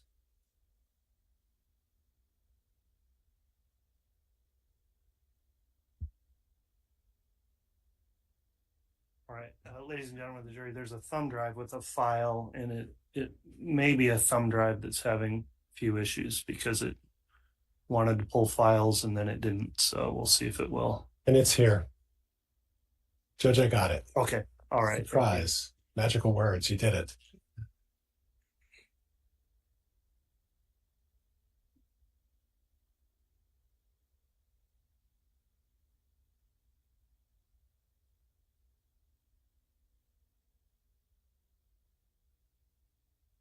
And Judge, I'm going to try to publish off of Exhibit 7 an email from, I believe it was from the Lolly Time, previously admitted exhibit number 7. All right. Once you have that pulled up on your screen, let us know. And then I'll, Judge, I'm ready. okay, I'll instruct the clerk this time to allow that to be published then. Okay. Now, you previously mentioned about Phoebe, was your recollection was that it was Melanie Gibb. Is that correct? I testified that I wasn't 100% certain of that, but I don't dispute that that's Okay. So at the top, this is a text message from Phoebe from the Lolly Time to Lori Vallow. Would you read the first line? I'm doing pretty good. Thanks. I love you so much. I'm going to teach right now, teaching about discerning and shutting off dark portals. Okay, and then the one below that. I could see the darkness so clearing last night when I was teaching last night. Their eyes were dark like marbles. Okay, now the date of those messages was when? July 25th of 2019. Were you aware during your investigation where Melanie Gibb was teaching on that particular occasion? No, I'm not. Okay. You are aware that Melanie Gibb taught classes, variety of different things about vibrations and about light and dark, correct? I wasn't aware that she taught classes. I know there was a podcast and group discussions and things like that. Right. She would go to encampments or she would go to programs and be a speaker talking about a variety of religious topics, correct? Yes. Okay, so when Melanie Gibb talks about dark portals, is that something she's talking about that's consistent with the LDS faith to your knowledge? Not to my knowledge. Okay. When she's talking about eyes being like dark marbles, is that also something that's consistent with being of the LDS faith? Not to my knowledge. Okay. Okay. And to avoid, and Judge, we can bring that down now. I'm done.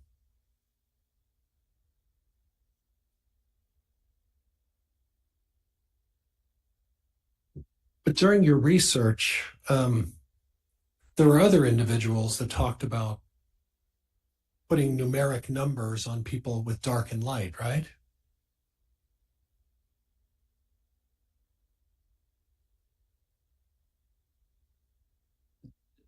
There was one single instance in all of my review where Lori Vallow disputed a designation made by Chad Daybell. So that's the only other time I'm aware of anyone else putting those numbers on individuals. Okay, and all I want to do is just have you confirm then for me. In the review of all of those 10,000 plus text messages, are you telling me that other than Lori Vallow and Chad Daybell, they were the only ones who talked about dark and light and put a numeric number on someone? I am testifying that the only times I saw those numbers being generated, with the exception of one occasion, were all by Chad Daybell. Okay. Okay. And all of the people that were designated, well, so other than Chad Daybell, your testimony then is that nobody else put numeric numbers on people as it related to dark and light. Is that right? Objection, Your Honor. Asked and answered. Sustained. Okay.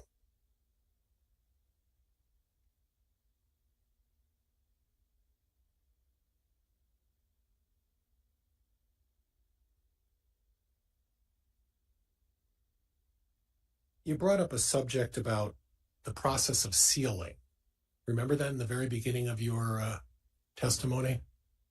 It's part of the James and Elena story, correct? Right. But you also explained that what sealing is in your definition, right? Yes. Okay.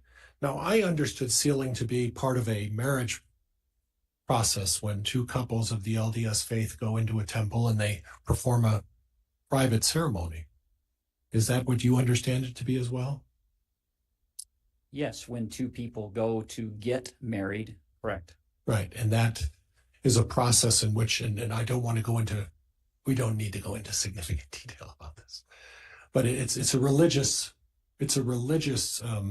symbolism to show that they have an intent of wanting to be together the rest of their life, right? Correct. And they're basically sealing themselves to each other in essence, right? Correct. Okay. Okay. Has nothing to do with death or anything like that. It has everything to do with the celebration of the marriage ceremony, correct? It's a marriage ordinance that's performed in LDS temples. Okay. All right.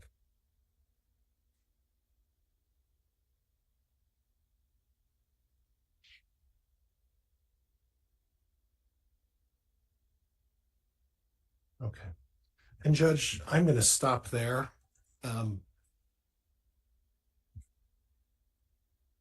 That's all I have at this point, Judge. Thank you. All right, that will conclude cross-examination of the witness. Redirect from the state.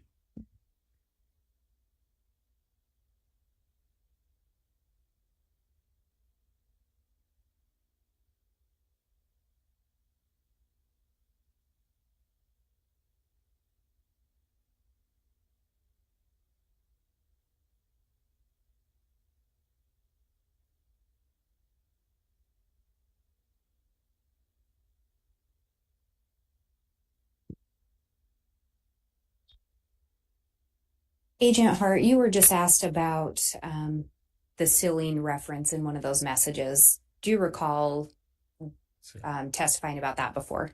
I do. And you were asked specifically about it dealing with the marriage ceremony by Mr. Pryor, correct? Yes, And previously, did you testify that there are also sealings done for people that have passed away? that's correct. And when you referenced the James and Elena story, was that your understanding of what was being referenced at that time? Judge calls for speculation. Overruled. Was that your understanding of what was being referenced in the James and Elena story? Yes, the sealings being referred to in the James and Elena story are what they call proxy, meaning that genealogical research is done and that a man and a woman go in and, based on historical records, if two people had been married, they then perform that marriage ceremony in their behalf. That the two people performing the ceremony aren't getting married, they're as stand-in for people based on genealogical research who are being sealed. And at the time that was done, that was in the November of 2018. November 16th of 2018. And at that time, was Charles Vallow still alive? No, he was not. Or excuse me, yes, he was. I'm sorry, I was thinking of 2019. 2019. So in November of 2018, Charles Vallow was still alive. He was. And in November of 2018, was Tammy Daybell still alive? She was.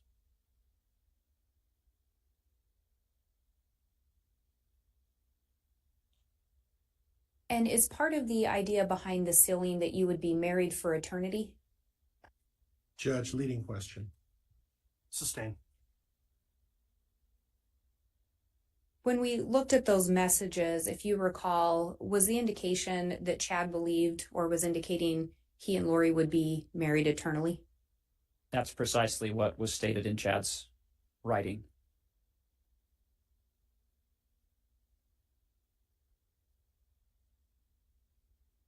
Through your investigation, were you able to determine where the teachings of light and dark originated as far as this particular group of individuals you were asked about? They originated from Chad Daybell. And you indicated Melanie Gibb was one of the individuals that would have received those teachings? I believe so, yes.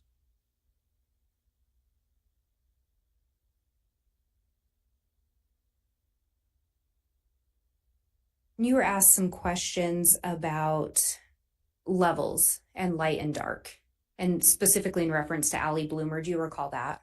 Yes. Was Allie Bloomer a telestial relative of Chad or Lori? Not to my knowledge. And we talked a little bit about that telestial relative, the meaning of that, and Mr. Pryor put that slide back up. You'd referenced that it is the lowest kingdom. Would that also be, would telestial refer here on Earth? Yes. So the reference was the telestial relatives were obstacles. Correct.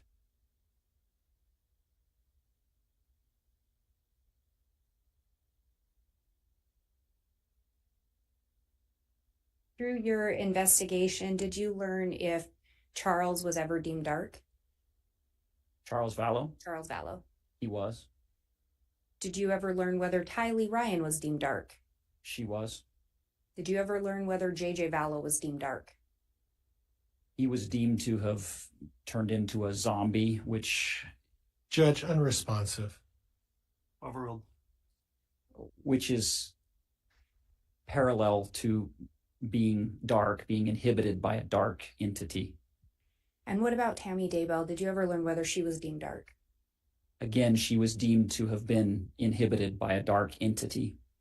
And based on your investigation and looking through these messages, who was the one that would determine if someone was light or dark?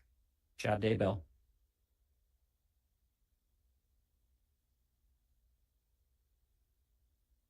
And of those 4 relatives that we talked about, are you aware of their current status? All 4 are dead. I have no further questions. All right, thank you, Ms. Blake.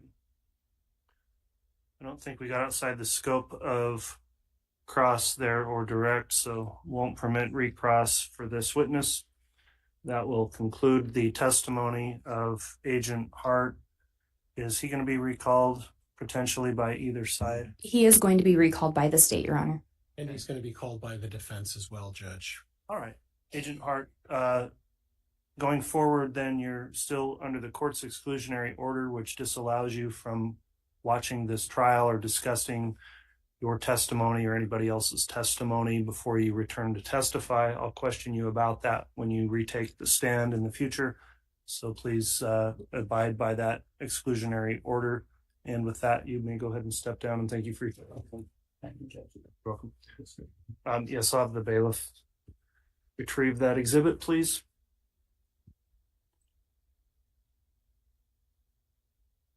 And where we took our break already this morning, we'll intend to go forward till lunch.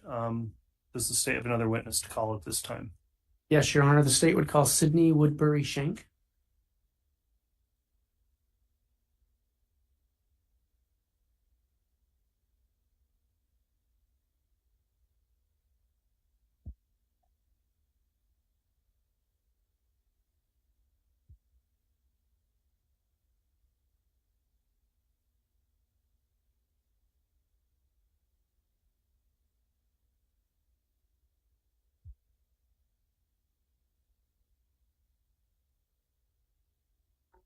Or affirm the testimony you're about to give will be the truth, the whole truth, and nothing but the truth.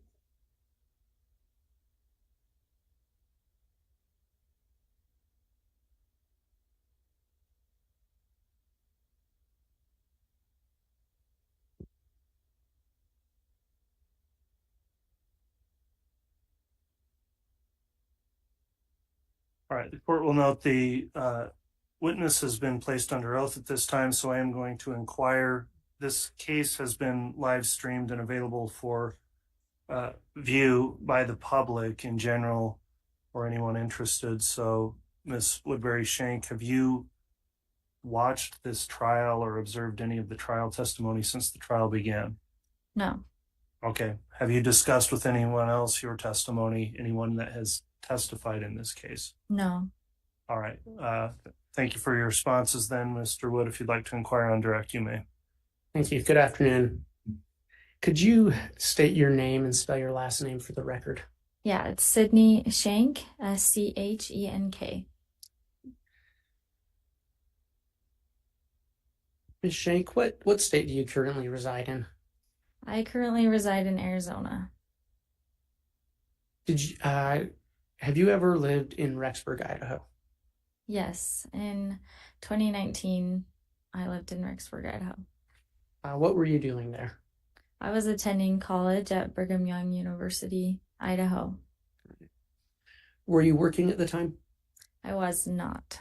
Okay. Were you looking for work? Yes. What kind of work were you looking for? I, in the past, have nannied and babysat. I enjoy watching kids, so I went on a website called care.com looking for a job opportunity to be a nanny. Through care.com, did you ever meet a Lori Vallow? Yes.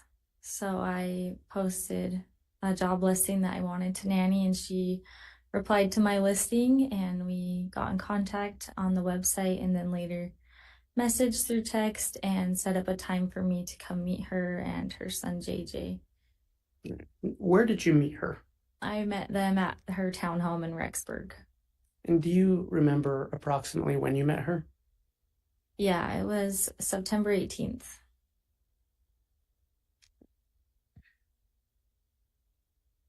And did you, through that conversation, did you learn if JJ had any special needs? Yes. So she mentioned, yeah, he has autism and that he had difficulty focusing at times and had some behavioral difficulties at times, and yeah, that he needed extra help.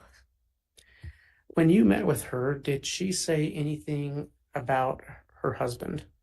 She did. She mentioned, as we got to know each other, that they had just moved to Rexburg from Arizona, and that her husband recently passed away from a heart attack, and that JJ was kind of struggling to understand that.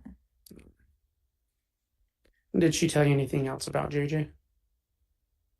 Not really that day, just that he had autism and some difficulties. Did she speak with you at all about a daughter named Tylee? She didn't mention her name, but she did say she had a daughter that was living in town, attending college, and that sometimes she would come to visit and do laundry or come home for dinner, and sometimes would babysit, but that she didn't like babysitting without being paid, and so she wanted someone else to come in and help her. And so, from your understanding, was this daughter living in a separate location than Lori Vallow? From what I understood, yes. And this was on September 18th of 2019. Yes. Did she hire you to watch JJ? Yes. So we had discussed coming in the future and coming the next day. She needed to go to the airport to pick up a friend, and she needed some help watching him just for a few hours. So I came the next day on the 8th or the 19th to watch JJ. Did she, and approximately how many hours did you watch in that day? I want to say 3 to 4 hours. Did Lori say anything to you about JJ's medications? She did. She, when I arrived, explained like what to feed him and some activities to do, and then also that if she got home later, that I could give him some medication to help him sleep. So tell us about watching JJ. What do you remember about that experience? I remember him playing with the neighbor kids the majority of the time, and it was going fine. He was a fun kid, and he eventually went over to the next door neighbor's house to play, and I fed him some dinner before he left, and eventually his mom was going to come home soon, so I went back and picked him up from the friend's house, and he seemed really upset and just sad. They had a little tiff about sharing toys or something, and he was pretty upset, and I tried to calm him down best I could, but he had some behavioral difficulties calming down and was getting a bit aggressive and angry. Okay. Did you have any other contact with Lori Vallow that night? I did. So she came home from the airport with her friend, and her brother was there, and she tried to help me calm down JJ, and just in the midst of kind of him freaking out, I just left and she paid me. Yeah. Did you have any further communications with Lori Vallow? I did. So a couple days later, I messaged her again, hoping to work again. This, from my understanding, was going to be a longer term job that I could work for her few times a week as she needed it, and asked when I could come back. And she said that JJ went with his grandparents for a month, and that she was in Hawaii for a month, and that after that month had passed, I could reach out to her again to reschedule another time to babysit. And did you ever try to do that? I did. Yeah, I called her and texted her and never got a response back. From that point on, I didn't speak with her at all. So you never heard from her again? No. Did Lori Vallow ever mention the name Chad Daybell to you? No. So you, through your contact with her, you never heard of a Chad Daybell? No, never. Your Honor, that's all the questions the state has for now. All right, Mr. Pryor, cross-examination.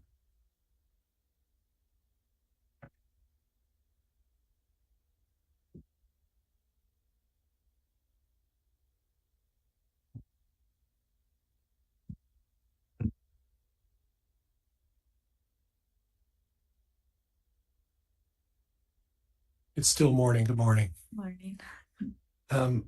Do you have a recollection of about what time Lori Vallow returned home? I I don't know for sure, but it was around dinner times, probably around 5 or 6 at night. Okay. You mentioned that it was about 3 or 4 hours that you watched JJ, correct? Yes, that's correct. And then and this was Thursday, right? Yes. And then what time did you arrive to start the babysitting? I don't know for sure, but must have been 4 hours before that. So around maybe 1 o'clock. Okay. I don't know for sure though. And you mentioned that you fed JJ that day. You fed him dinner. Yes, yeah. Is it possible it was after dinner? That what was after dinner? When Lori Vallow returned? Yes, yeah. So you don't know about what time after dinner, though? No, not for sure. Okay. Okay. Now, before you started babysitting JJ that day, Lori warned you about some behavioral problems, right? Yes, yeah. Warned you how to distract him, do things to distract him, show him a show. Yeah. Or keep him preoccupied because JJ suffered from a form of autism, from what I understand, correct? Right? Yeah, that's correct. Okay. And when Lori left, did she leave with anybody? Yes, she left with her brother.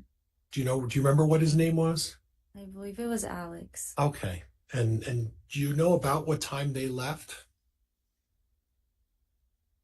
I would guess around 1 o'clock. Shortly after I arrived, they left. Okay. Okay.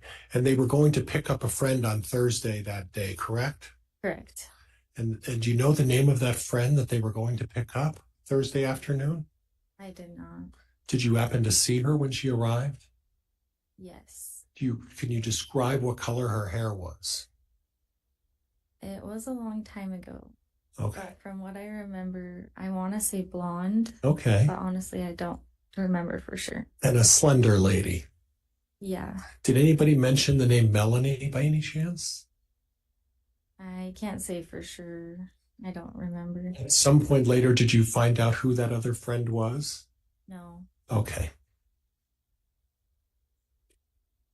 And you noted I read the officer's report about the interview with you. You noted that she came in and she didn't have any luggage with her. Yeah, that's correct. That struck you as kind of odd. Yes. I didn't know how long she was staying, so or maybe she left it in the car. I don't know. Okay, you don't know. Yeah. But she didn't come in with the luggage, right? No. Okay. Okay. And you noted that there were some behavioral problems with JJ right off the beginning, right? Correct. Yeah. Something about going upstairs and he knocked a mirror on the bed or something? Yes. Yeah. Tell me a little bit about that. He was just kind of freaking out, and when we came home from the friend's house, he kind of threw like the ottoman and a chair down, and then he ran upstairs and wanted space, and I heard something fall, and it was the mirror. So I went up to check on him to make sure that he was okay, and I saw that it was broken. So from what I understand, you're telling me is that Lori Vallow warned you ahead of time that JJ had some behavioral problems. Correct. Maybe not to the extent you experienced, though, right? Yeah. And this was a handful of activity with JJ, right? Correct. Throwing a lot of things, correct? Yes. Misbehaving, tantrums, Yes. throwing things upstairs, throwing things downstairs, Yes. climbing up and down all over the furniture. Yes. And this was on the 18th, Thursday, the 18th of September, and you were alone with JJ when all of this was going on, right? It was the 19th. I'm sorry, the Yeah. 19th, Thursday, the 19th. Yes. Thank you. Thank you. Yeah. And then at that point, after you had sort of straightened things up in Lori's house, you went over to pick him up with the friend, right? No, he was upset and throwing stuff after the friend's house. Okay. But before he started throwing the stuff, he was over at a friend's. Correct. And was there a little bit of drama over there as well? Correct. Talk about that with me a little bit. What kind of drama did we have while he was over at the friend's house? From what I remember, they were just upset about a toy or sharing a toy, Okay. and JJ had a hard time doing that. Okay. So when, and I'm bouncing around for a reason, so please bear with me. When the person who showed up from the airport on the 19th, the only people in the house at that point would have been the person they picked up at the airport, Alex Cox, Lori Vallow, and JJ, right? Correct. Yes. And at no point during that time did you ever see anybody else at the house. Is that right? That's correct. Okay.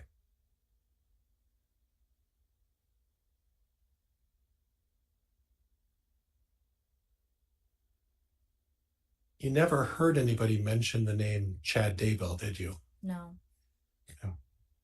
Now, were you aware that JJ and Tylee had a very close relationship? No, I wasn't Okay. aware. But interestingly, you noted to the officer that when when Lori and her friend and Alex got home, you told Lori about, JJ's behavior. Correct. And to some extent, it was still going on, correct? That's correct. And at that point, you made note of the fact that Lori seemed to be acting in a particular way towards JJ, right? Correct. And you said it appeared to be a little overwhelming. What did you mean by that? Yeah, I felt, and maybe I was judging, but I felt as if she was too comforting to him and didn't try to correct that behavior. Because to me, throwing chairs and breaking stuff isn't an appropriate behavior. And instead of correcting that, she was more just emotionally there for him and like being very sweet and kind to him, which I guess is a loving mother. But to me, that was a little strange that she wouldn't correct that inappropriate behavior. Right. And you viewed her behavior as over nurturing? Yeah. She went over the top. Correct. She was cuddling him too much. Correct. Yeah. Okay. And all of this behavior that you saw, the active behavior by JJ at that time, did that continue on while you were there? Lori was there, Alex, and this other person? He seemed to calm down a little more once she came. Okay. And it improved a little. Okay. And lastly, while you were there, the person that they picked up at the airport, when all of this behavior was going on and you were trying to explain to Lori, did the person who they picked up at the airport, did she ever use the word zombie? No. Did Lori Vallow at that time ever use the word zombie to describe Alex's erratic behavior? No. Did Alex Cox ever use the word zombie to describe JJ's erratic behavior? No. Did anyone in that house at the time, when JJ was acting up, use the word zombie? No. Did you ever hear the words from JJ using the words zombie? No. I have nothing else. All right. Nothing on redirect. All right, that concludes the testimony of this witness then. Thank you for appearing today. Will this witness be recalled by either side? Not by the state. Ms. Pryor? No, Judge. Oh, Okay. it's on, Judge. No. All right, that concludes your testimony then. You may be released. Thank you for appearing today.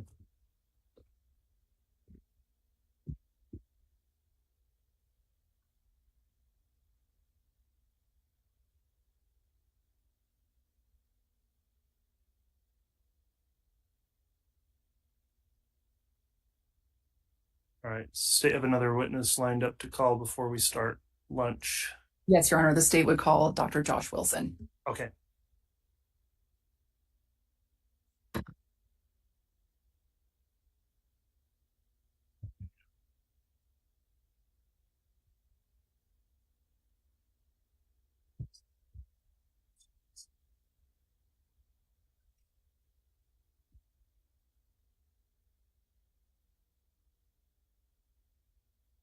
Swear or affirm the testimony you're about to give will be the truth, the whole truth, and nothing but the truth.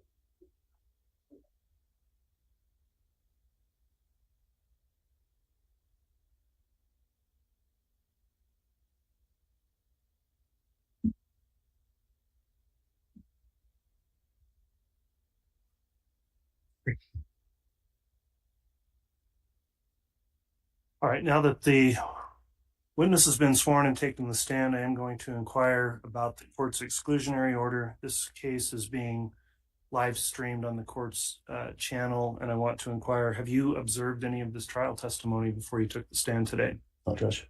Okay, have you discussed with anyone else their testimony that's been given in this trial? No, Judge. Okay, thank you for your responses. Ms. Beatty, if you'd like to inquire, you may. Thank you, Your Honor. Dr. Wilson, can you please state your full name and spell your last name? David Joshua Wilson, Wilson. And you go by Josh? Yes. Okay. Where are you currently employed? Madison School District in Rexburg, Idaho. And what is your job title there? I'm a building principal for Kennedy Elementary. And Kennedy Elementary School is in Rexburg, Idaho? Yes. Were you employed as the principal of Kennedy Elementary School in Rexburg in 2019? Yes. Do you recall a former student named Joshua Jackson or JJ Fallow? Yes. When, if you recall, did JJ enroll at Kennedy Elementary? The beginning of September, I believe September 3rd was his first day of 2019. Do you recall who, if anyone, accompanied JJ to enroll him in school? Yes, his mother, Lori. What, if anything, did his mother, Lori, tell you about JJ's enrollment? That they were moving from Arizona. Her husband had just passed away from a heart attack, and that they were moving to Rexburg to be closer to family. How long was JJ enrolled at Kennedy Elementary? 3 weeks. I believe his last day was September 21st. And do you recall having any communication with Lori Vallow or anyone else about JJ's enrollment at Kennedy Elementary? Yes. Mom had contacted the school. We were trying to get a hold of her to finish some assessments. JJ had special needs, and so we were in the process of finishing up assessments to see how we could help him be successful at school.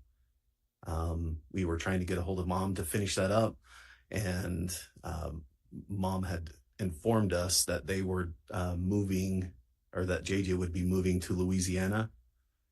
And just really quickly, how did she communicate that to you? Over the phone. Okay, so, and what else did she tell you, if anything? During that conversation, I had indicated that once they get over to Louisiana, just have that school that they enroll into request records, and we would be happy to pass those along. She then indicated that they weren't going to enroll in public school, that they were going to homeschool, that they had a cousin with similar needs, and that they would be homeschooling.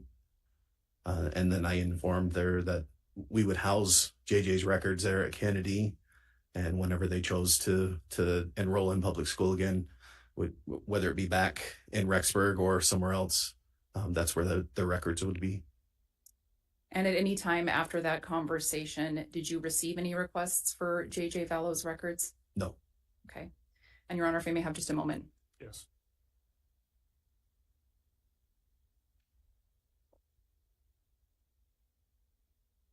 And Your Honor, I have no further questions for this witness. All right, thank you, Ms. Beatty. Any cross-examination, Mr. Pryor?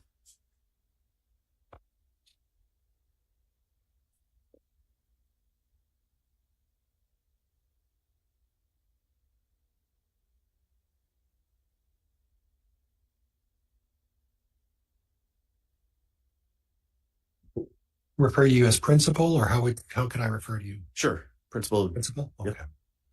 So principal, from what I understand, the discussion with Miss Fallow was by way of a phone conversation. Is that right? Correct. Did at any time was a child enrolled in the school at Kennedy Elementary? Yes. And did that child attend the school? Yes. And for how long a time did that child attend the school? About 3 weeks. Okay.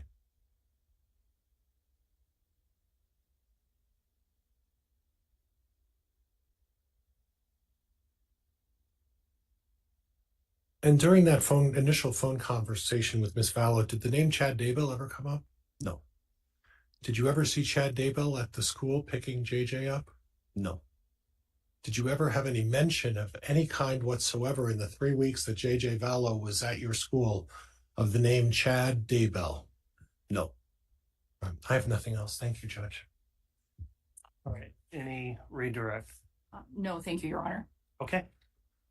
That will conclude the testimony of this witness. Is the state intending to recall the witness? No, Your Honor, he can be excused. No, Your Honor. Okay. Thanks for testifying. You're excused from any subpoena, and you can step down. Thank you.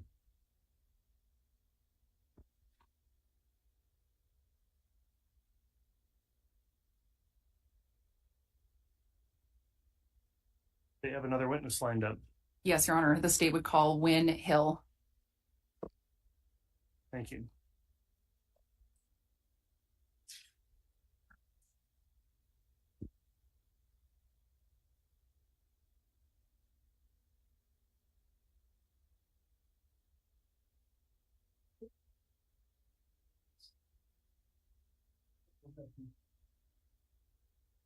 That or affirm the testimony you're about to give will be the truth, the whole truth, and nothing but the truth, so help you God.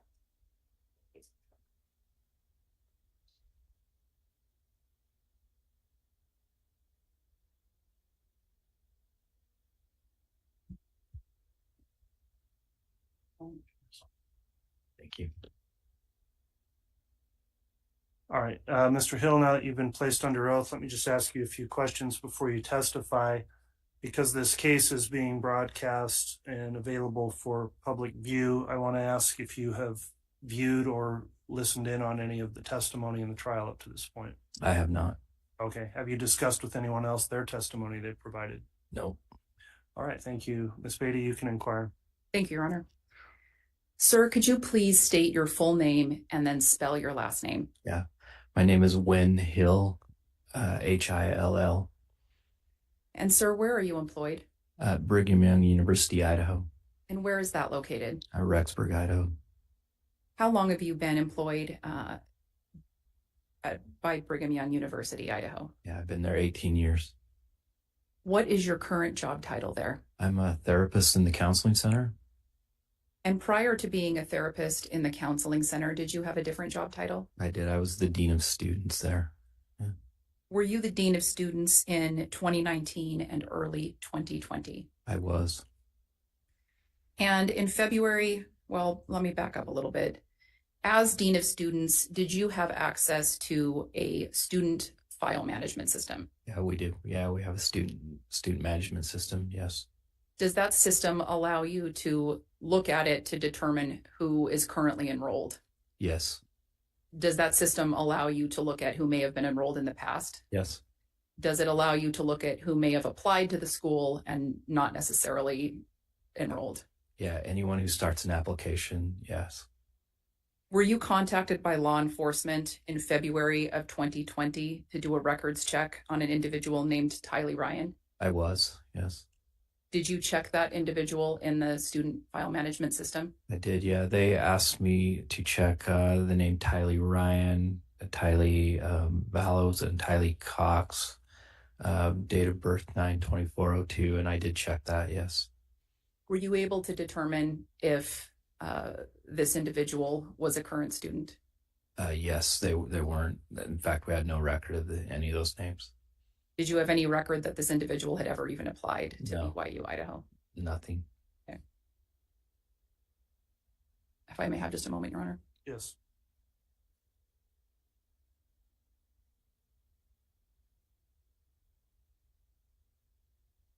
And Your Honor, I have no further questions for this witness. All right. Thank you, Ms. Beatty. Mr. Pryor, cross-examination.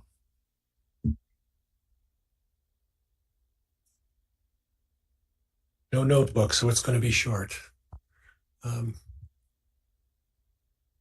Did you ever have an occasion to talk to Lori Vallow on the phone? No. Did you ever discuss an application with anybody? Alex Cox, Lori Vallow? Nope. Did you ever discuss an application, or did anybody in your organization discuss an application with a Tylee Ryan? Not that I'm aware of. Okay, and obviously you'd never heard the name Chad Daybell in relation to any application process for Tyler Ryan, is that right? That's correct. Okay, nothing else, thank you. Any redirect? No, thank you, Your Honor. Okay, either side intend to recall the witness? No, Judge. No, Your Honor. Okay, that'll conclude your testimony then. Thank you for appearing. You're released from any subpoena, and you can go ahead and step down from the witness stand. Your Honor, may we approach? Yes.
All right, I discussed in a sidebar with counsel scheduling for the day. The morning's gone more quickly than the state anticipated in terms of lining up their witnesses. We're going to take the lunch recess at this time. We will take a longer break today in order to allow for appearance of afternoon witnesses. So the lunch recess will begin and we will come back on for additional testimony at 1 o'clock. Does that work with the state Yes, Your Honor. defense? Yes, Your Honor, thank you. Okay, thanks everyone. We'll be in recess until then. All right, please.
Thank you. Please be seated.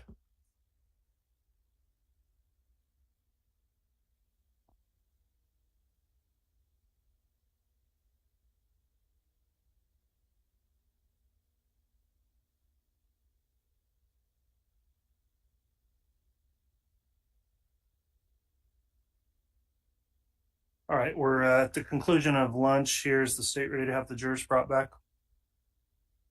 Yes, Your Honor. And who will be the next witness being called? Colby Ryan. Okay, and is the defense ready as well? Yes, Your Honor. All right, let's please have the jurors brought in. Yes, Your Honor.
All right, please.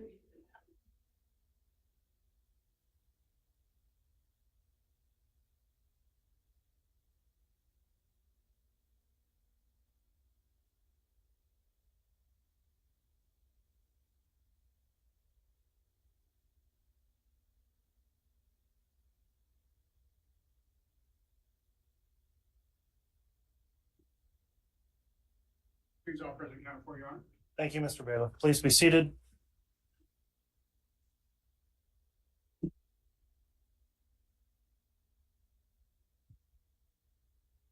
All right, we're back on the record on case CR 22-21-1623, State of Idaho versus Chad Daybell. We just completed the lunch recess and the state continues with its case in chief.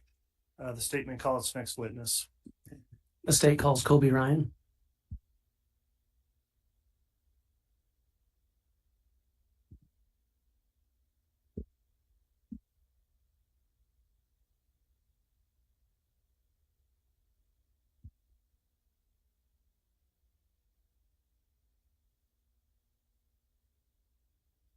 Solemnly swear or affirm the testimony you're about to give will be the truth, the whole truth, and nothing but the truth, so help you God.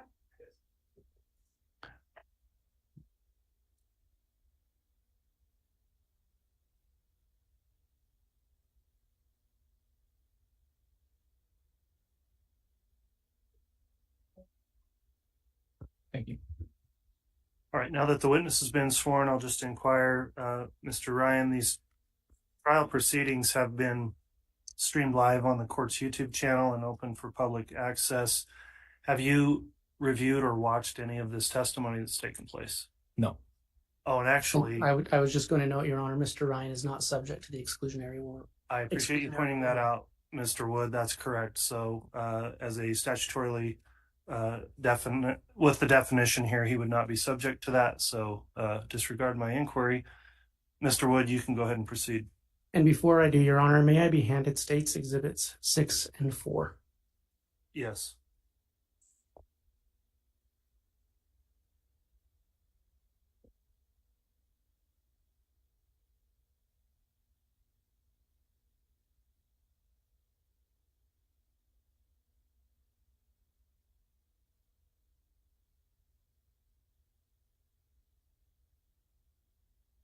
Good afternoon, Mr. Ryan. Good afternoon. Can you state your name and spell your last name for the record? Yes. Colby Ryan, Ryan.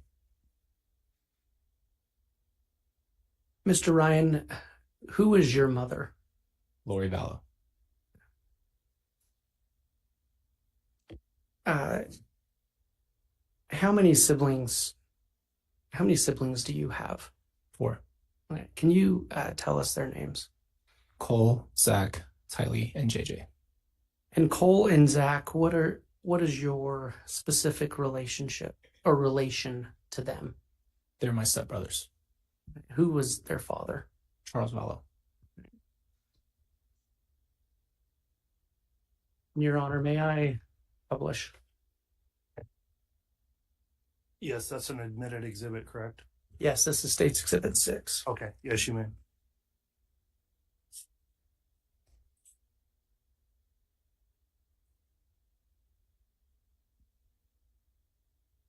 Mr. Ryan, do you recognize that individual? Yes. Who is that?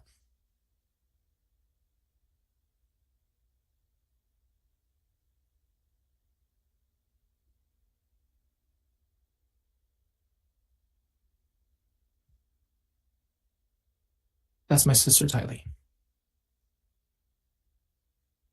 What is your specific relation to Tylee?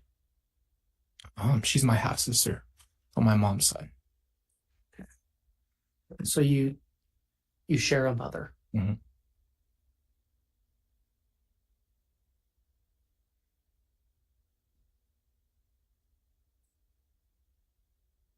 Your Honor, may I publish State's Exhibit 4? Yes.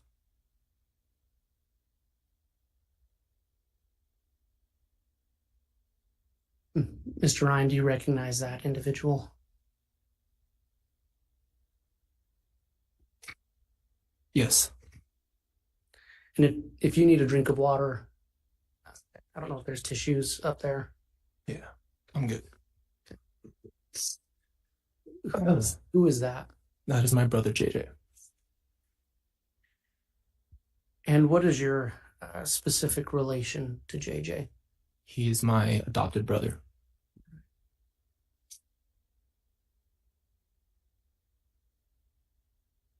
Do you recall when JJ was adopted? Yes.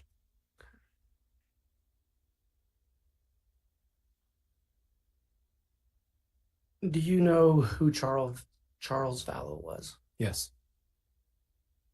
Who was he? He was my stepfather. And when you say stepfather, how was he your stepfather? He married my mom. How long was he married to your mom? Over 10 years. All right. And what was your relationship like with Mr. Vallow? He was my dad. It was good.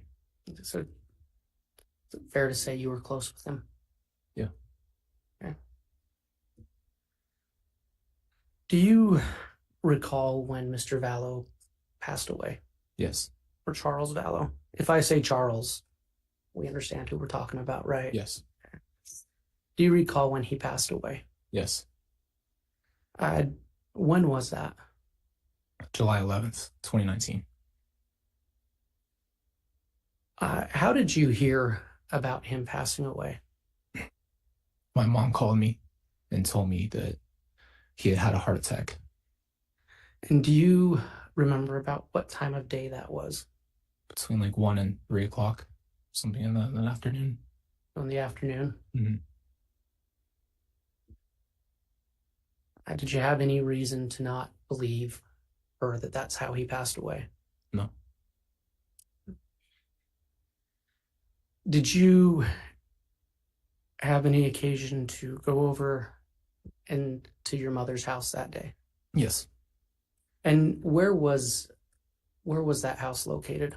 In Gilbert, Arizona. Do you know approximately what time you went over?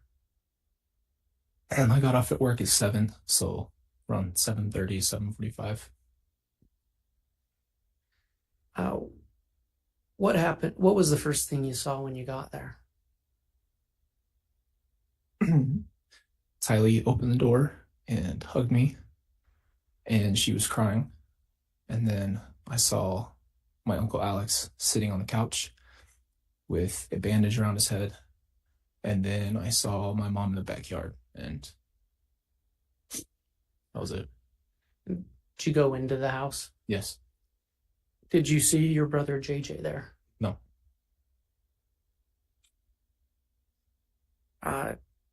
Did you speak with Alex Cox at all that night? Yes. How did that conversation go? What did he say to you? Objection, hearsay. Statement of a co-conspirator, Your Honor. Overruled. Tell us about the conversation with Alex Cox. Well, and before we do that, what was your relation to Alex Cox? He was my uncle. And you testified you saw him with something white wrapped around his head. Yes. Did you speak to him at all that night? I asked him what was on his head, and he said that Charles had hit him in the head with a bat and that he had shot him in self-defense.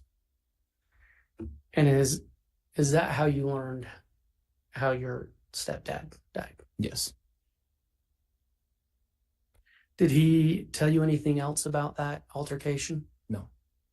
And did you ever have any other occasion to speak to him about that altercation? No.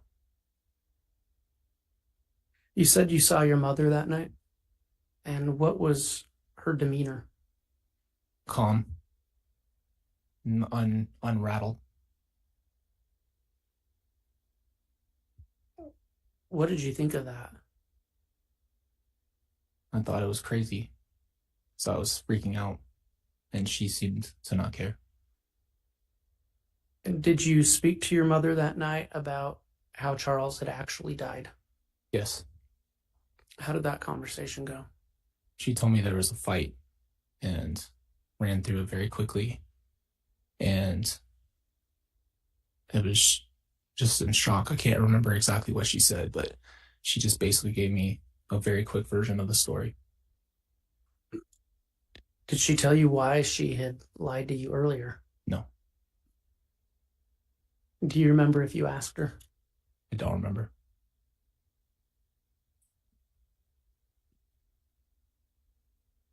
Did you ever speak with Lori Vallow about Charles Vallow's life insurance policy? Yes. When was, do you know if that happened multiple times? I know she'd mentioned it growing up. She talked to us about what would happen if either one of them, something happened to them, what would happen. I think it was a few weeks later that she brought up that she was not going to receive any of the money from Charles. Let's just take a quick step back. When you say a few weeks later, what do you mean a few weeks later? After Charles was murdered. Okay. And she told you then that she was not going to receive that money? Yes. From that conversation, was it your understanding that she had been expecting to receive that money? Yes. And, okay. When Charles was alive, did you ever have occasion to speak with Lori Vallow about her and Charles's finances? Yes. Was that something that came up often? Yes.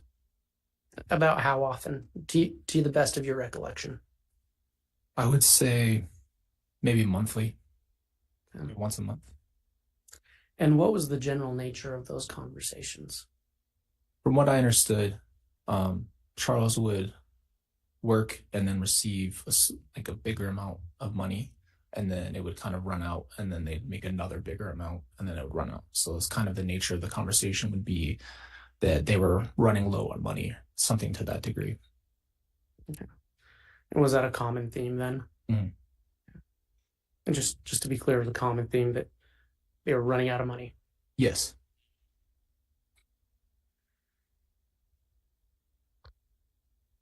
Do you know who Tylee Ryan's father was? Yes. Who was that? Joseph Ryan. And I know that you and Joseph Ryan have the same last name. Yes. Was he your biological father? No. Okay. But did you take his last name? Yes. And do you know if Mr. Ryan is alive or deceased? He's deceased. And do you recall when that happened? Summer of 2018, I think. Something around that time. You don't remember the exact date? No. And were you aware if Tylee Ryan received Social Security benefits after Joe Ryan passed away? Yes. How did you learn that? My mom told me that she would be receiving benefits. And do you know if she received that monthly? Yes. Did you ever receive money from Tylee Ryan? Yes. How would that usually happen? Venmo. She would Venmo me. Would you ever ask her for some money? I did, yes. And about how often would that happen? Maybe I could recall asking Tylee specifically a couple times. I would mostly ask my mom, and Tylee would be the middleman between those transactions. So I'd ask my mom, and she would tell Tylee to send the money. Speaking of that, to your knowledge, did Lori Vallow ever send you money by sending it to Tylee, who would then Venmo it to you? Yes. And how did you know that? I would ask my mom, and then she said, okay, Tylee will send it over to you.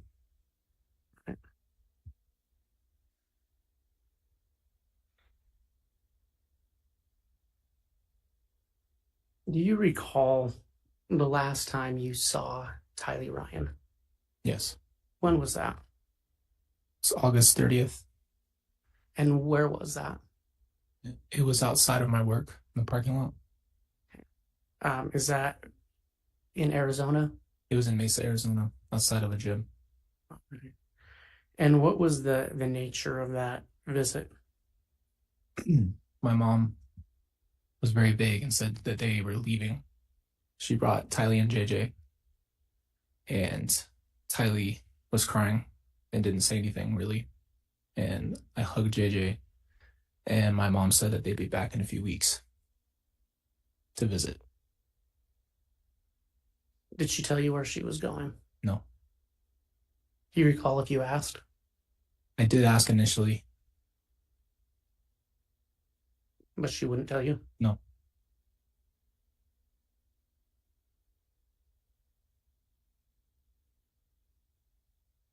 Did you receive or did you exchange text messages with Tylee Ryan on September 8th of 2019? Yes. What was the nature of that text exchange? I think I had asked her to send money. And I think we had talked earlier that day a little bit. I didn't talk to her directly, but I had heard her voice, and they said that they were on a trip. And I think I'd asked her for money. I think that's what it was. Okay. And did she respond? Do you recall? Yes. What did she respond? I don't remember what she said exactly. I remember her last text that she said, which is I love you and I love the girls. And you said you heard her voice earlier that day. How did you hear her voice? She was in the background of my conversation with my mom. Right. And did your mom tell you where they were? She said they're at Yellowstone Park. Okay.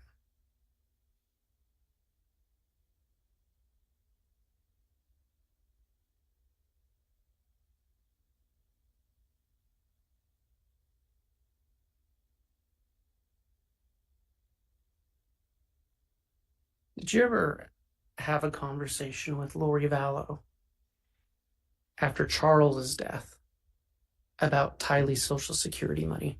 Yes. What was the nature of that conversation? So if I recall, she said that Tylee's money was not going to be everybody's money since she Judge, can I have some foundation as to what time, date, place this discussion took place? So foundation objection, Mr. Wood. Your Honor, I'll ask a few more questions. Thank you. Do you recall approximately when that conversation took place? I don't. Okay. Was it in person? I don't recall. I think it was on the phone, maybe. Okay. But it was after Charles's death. Yes. And just to be clear, you don't recall the exact date? No, I don't remember. Okay. What was the nature of that conversation about Tylee's money? Judge, again, foundation.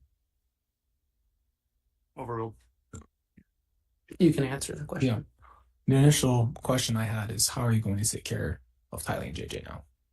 And I knew that she wasn't going to be receiving the money, so she said, we're going to supplement some Tylee's money for now, and I'm going to go work. That was what she said. And that was basically the nature of it. She said, we're going to start using Tylee's money to make it through. And I think that I don't know if they were receiving anything for JJ, but that was the nature of the conversation. Okay. So you don't recall if she mentioned JJ receiving Social Security? I don't remember, but I know about it. I just don't remember if she said that. Okay. And do you recall if she said anything about her receiving Social Security benefits after Charles died? No.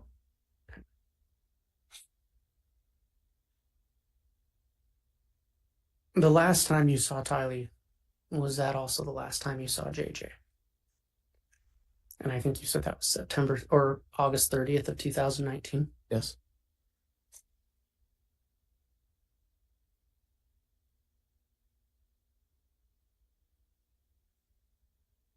I want to talk to you about November 27th, 2019.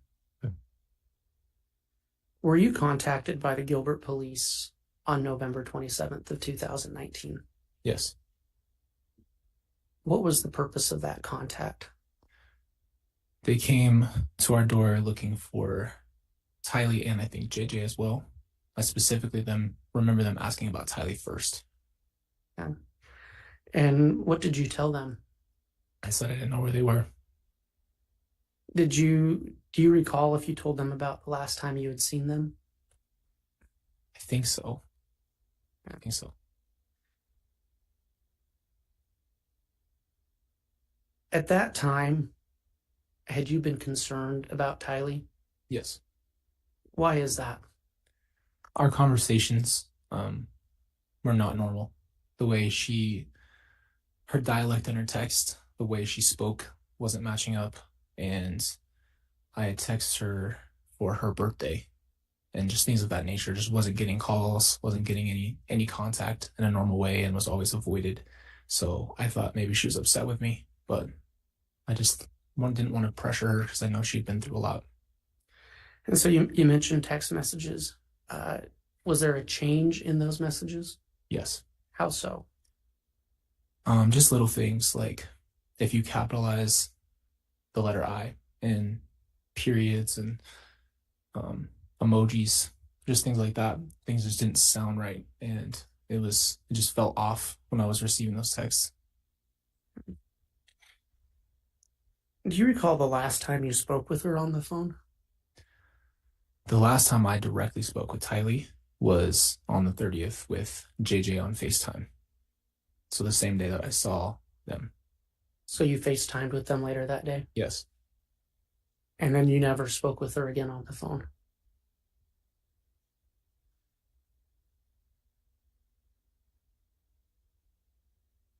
But going back to those text messages, did you keep receiving text messages throughout September of 2019? Yes. And are those the messages that you felt were different? Yes. Okay. Did you respond to those messages? Yes.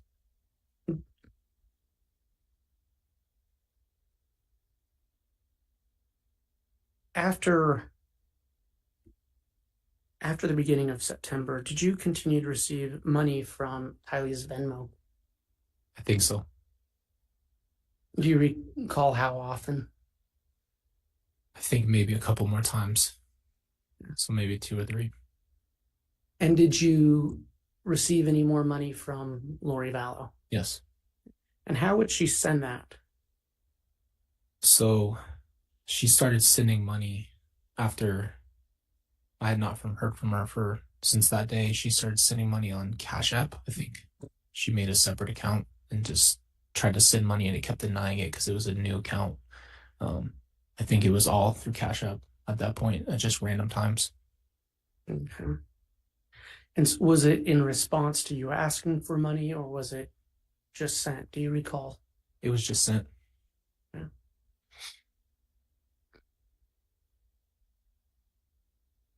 After Charles Vallow died,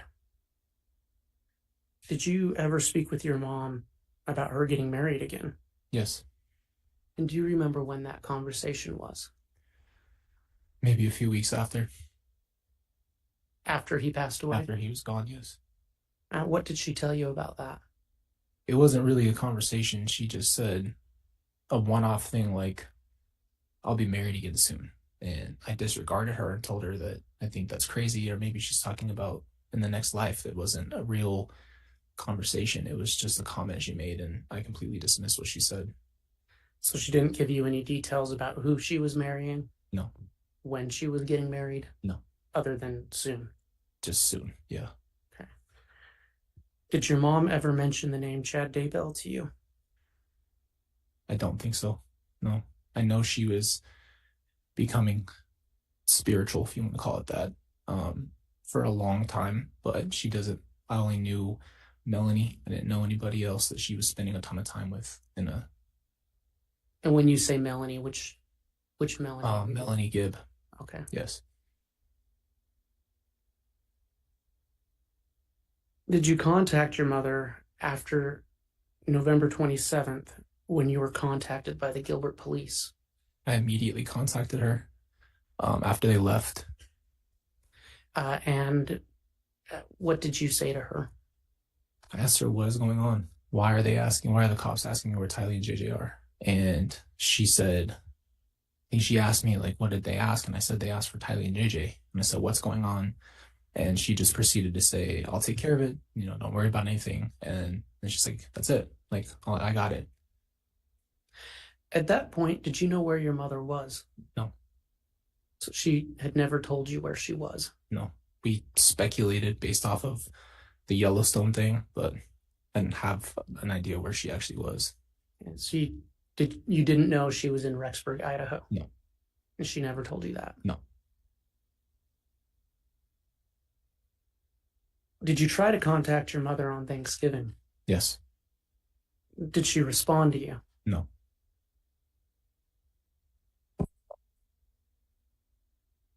Did you ever have contact after that with your mother before she was arrested? I think she sent an email not too long, maybe within a couple of weeks. And the nature of the email was, everything's fine. Everything's going to be okay. Don't worry about me. I've got Jesus on my side, blah, blah, blah. But basically just saying it's okay. I've got things handled.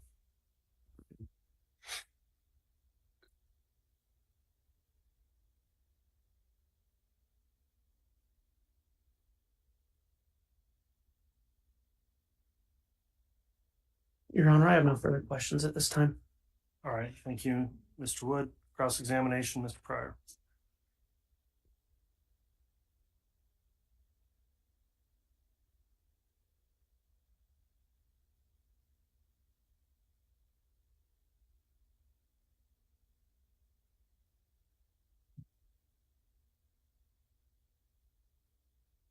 Good afternoon. Can you tell me how old you are? 28.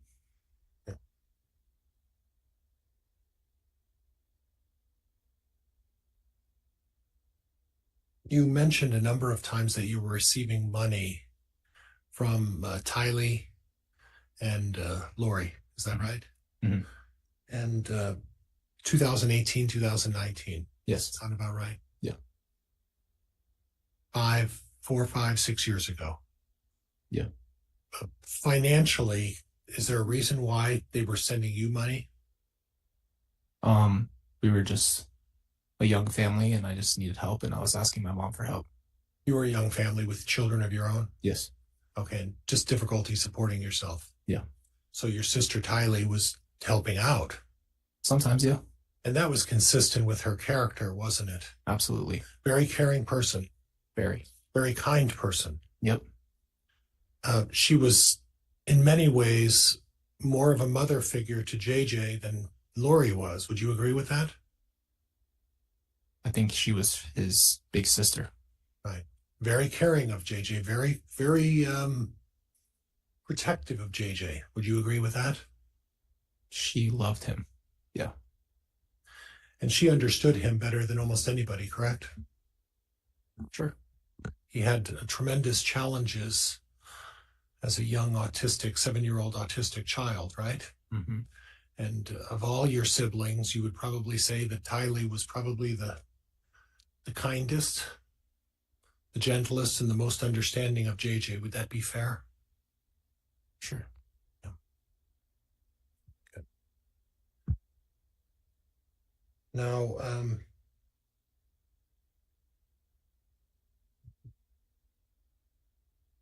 you mentioned that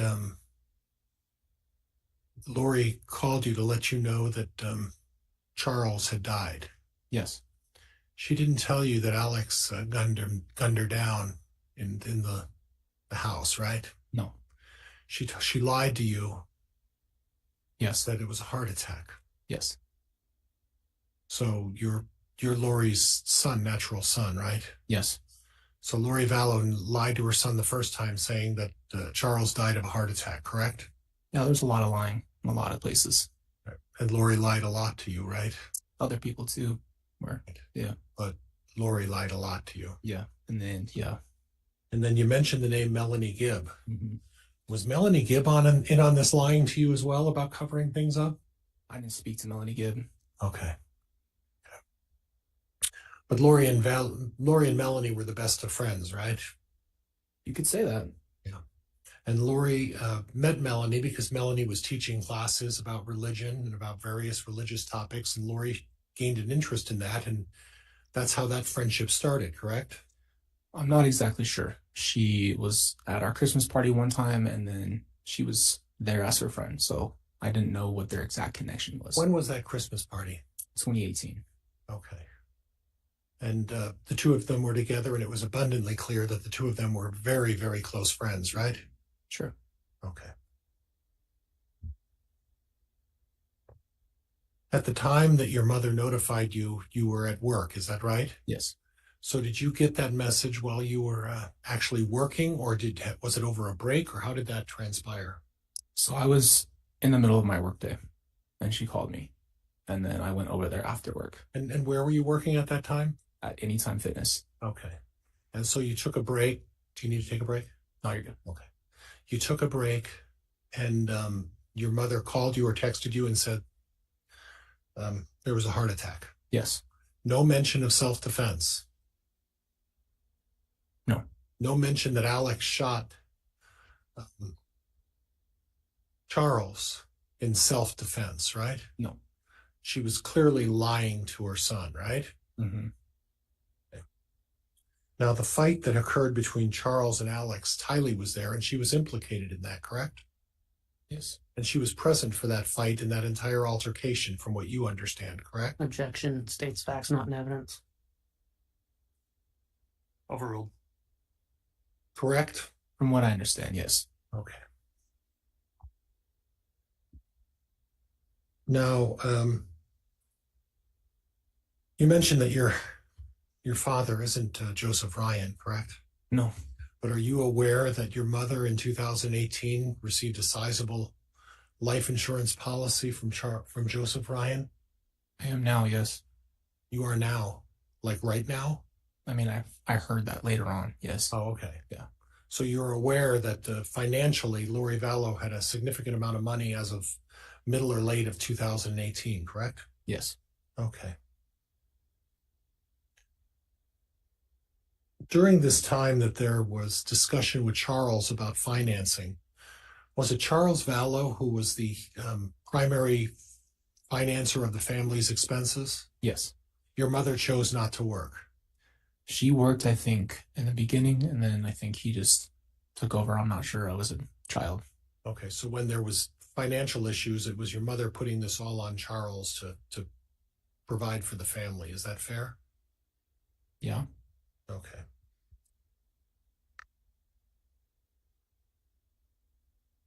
And you already previously mentioned that you'd communicate with Tylee at least like once a month. Is that fair, or was it more frequently than that? Can you repeat the question? I'm sorry. You communicated with Tylee at least once a month. Was that fair? Growing up, or? Well, in the last couple of years. Yeah.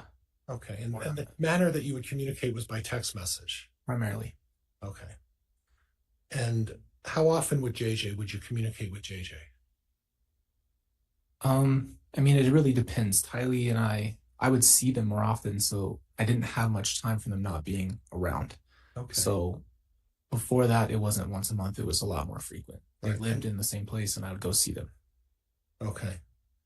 And when you communicated with Tylee, or excuse me, when you communicated with JJ, it was always Tylee there, right? Usually? Yeah. Not Lori. She would be there too. Okay. Now, you mentioned that you saw Tylee on August 30th in Mesa, Arizona. That was the last time you saw them. Is that right? Yes. Okay. And you had mentioned that Tylee was obviously upset. Yes. Okay. Did you have any prior information that Tylee just did not want to go to Idaho? No, because I didn't know she was going to Idaho. Okay. So she was obviously upset about something. Yeah. And it was the day that they were packing up to leave to go to Idaho. Is that right? Yes. And prior to that time, there was no indication that Tylee was upset about anything else. Is that right? I don't know how to answer that question. Okay, that's fair.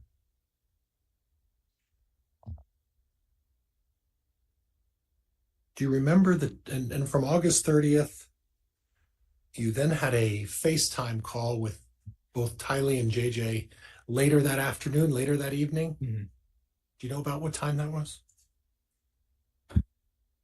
Probably when I got home, so anywhere between 7 to 8 p.m. Okay, and you don't know where they were at that point, though, right? They were back at the house. In Gilbert? Yes. Okay. They hadn't left, but they were preparing to leave. They were leaving in the morning, from what I understood. Was Tylee still upset about the fact that she was leaving for Idaho? Not on the phone call, no. Okay.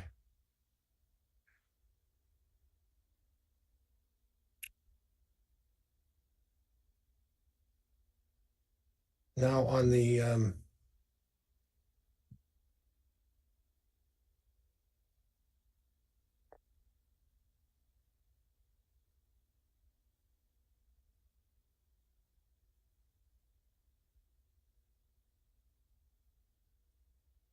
back in late November, you had then had an occasion to talk with your mother. Is that right? After the Gilbert police spoke with you? Yes. And again, your mother lied to you again. Yes. Was Melanie Gibb there? Where? On the phone? Any indication that Melanie Gibb was there listening in on the phone call? No. You don't know whether she was or not, or you just don't know? I have no idea if she was there. Okay. Now, your mother's a strong personality, right? Would you agree with that? Yeah. She's not someone that people can tell her what to do. Would you agree with that? Not necessarily. Okay. So you think she could be influenced very easily, right? That's a big gap between not influential and influential. Okay, but you would agree that your mother is one to speak her opinion when she has an opinion about a subject, right? Not necessarily. Okay.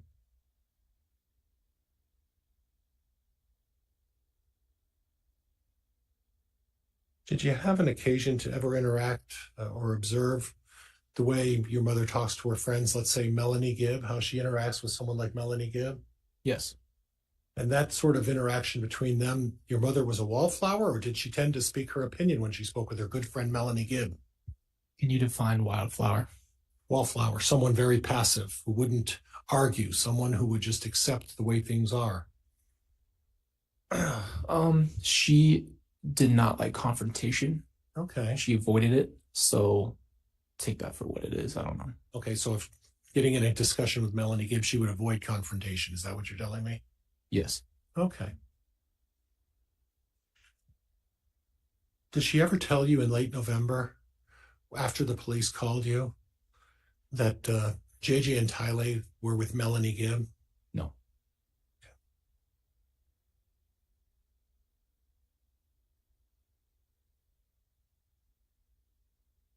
And Judge, I think that's all I have. Thank you, Your Honor. All right, thank you, Mr. Pryor. Can we redirect? Just briefly. Go ahead.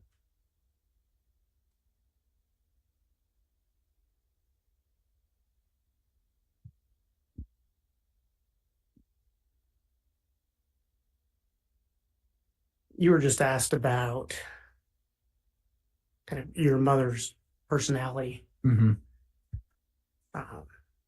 Whether she was a wallflower.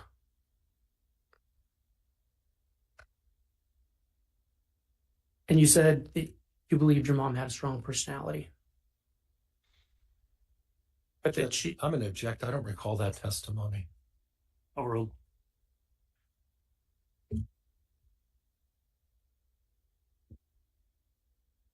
but you said you thought your mom could be influenced. Yes. Earlier, you testified that your mom had become more religious over the years. And you were asked if she could be influenced. Yes. Do you believe your mother was influenced by Chad Daybell? Objection, Judge. Grounds. It's speculation. There's no foundation to base what he's basing this on. It's a question of belief. It's overruled. 100%. I think she could be influenced. Yes. Okay, and my question was, do you believe she was influenced by Chad Daybell? Judge, again, I'm going to object. Foundation, speculation. Overruled. Yes. Thank you. Your Honor, I have no further questions. All right. On that very last point, if you'd like, Mr. Pryor, recross. If not, we'll be concluded with the witness. And just limited to that last line of questioning you objected on, I'll allow recross. Your Honor, I would just note, I think that question was directly in line with his cross. Understood. I'll allow the recross. Judge, am I permitted to go forward? Yes, but only on that last question or two. Now, in August of 2018, or August of 2019, you had never heard of Chad Daybell, is that right? Correct. And you testified previously that your mother said, and please let me get to the quote.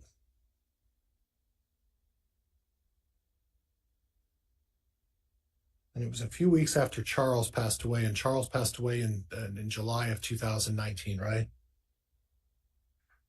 You said, I will be married again soon, but she didn't specify who she was talking about, right? Correct. And at that point in July of 2019, you didn't know very much about Chad Daybell either, did you? No. Had never even heard the name, right? No. And then in August, almost September of 2019, correct? Yeah. You had never heard of Chad Daybell. You didn't even know where or why they were going to Idaho, did you? No. And then we fast forward to November, 2 months later, within 60 days, you have a conversation with your mother about where's JJ, correct? And at that point, you'd never heard or mentioned the name Chad Daybell, is that right? Correct. And then subsequent to that, you mentioned the fact that your mother, there was a call and a communication where your mother had been locked up. And at that point, you had a confrontation call with her. And at that point, you never heard about Chad Daybell, correct? No, in December of 2019, there was a release, and that's how we found out that she was married. Okay. And that the kids were missing, and that's how we found out. Okay. So after December of 2019, after everything started processing, that's when you drew this conclusion that Chad Daybell must be influencing her. It wasn't anything up until December of 2019. Is that fair? I mean, they ran away together. So, well, I understand that. But Yeah. prior to December of 2019, to your knowledge, Chad Daybell wasn't even in the picture. Is that right? Correct. Yeah, I have nothing else, Judge. Thank you.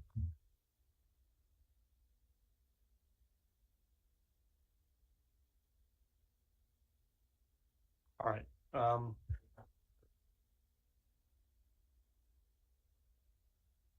All right, that'll conclude the testimony then of this witness. Is the witness going to be recalled at any point, Mr. Wood? Your Honor, may we approach? Yes.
All right, that'll conclude the testimony of Mr. Ryan then. Mr. Ryan, you potentially may be recalled at some point in this case. If so, you'll be contacted either by the state or the defense. Otherwise, you are permitted to step down, and that concludes your testimony for today.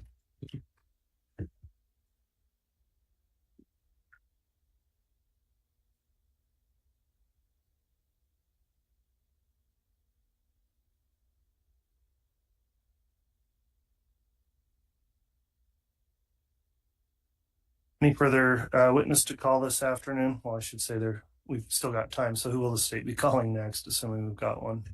Your Honor, the state will be calling David Warwick. Very well.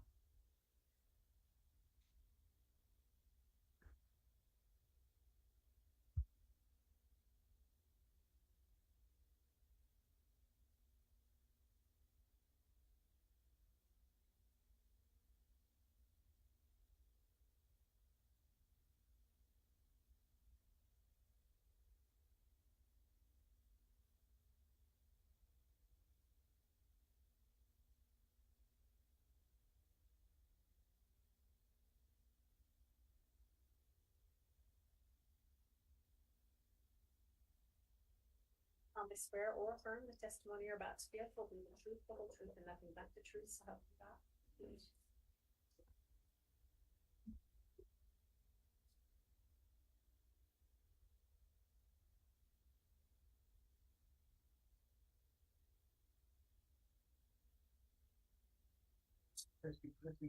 God.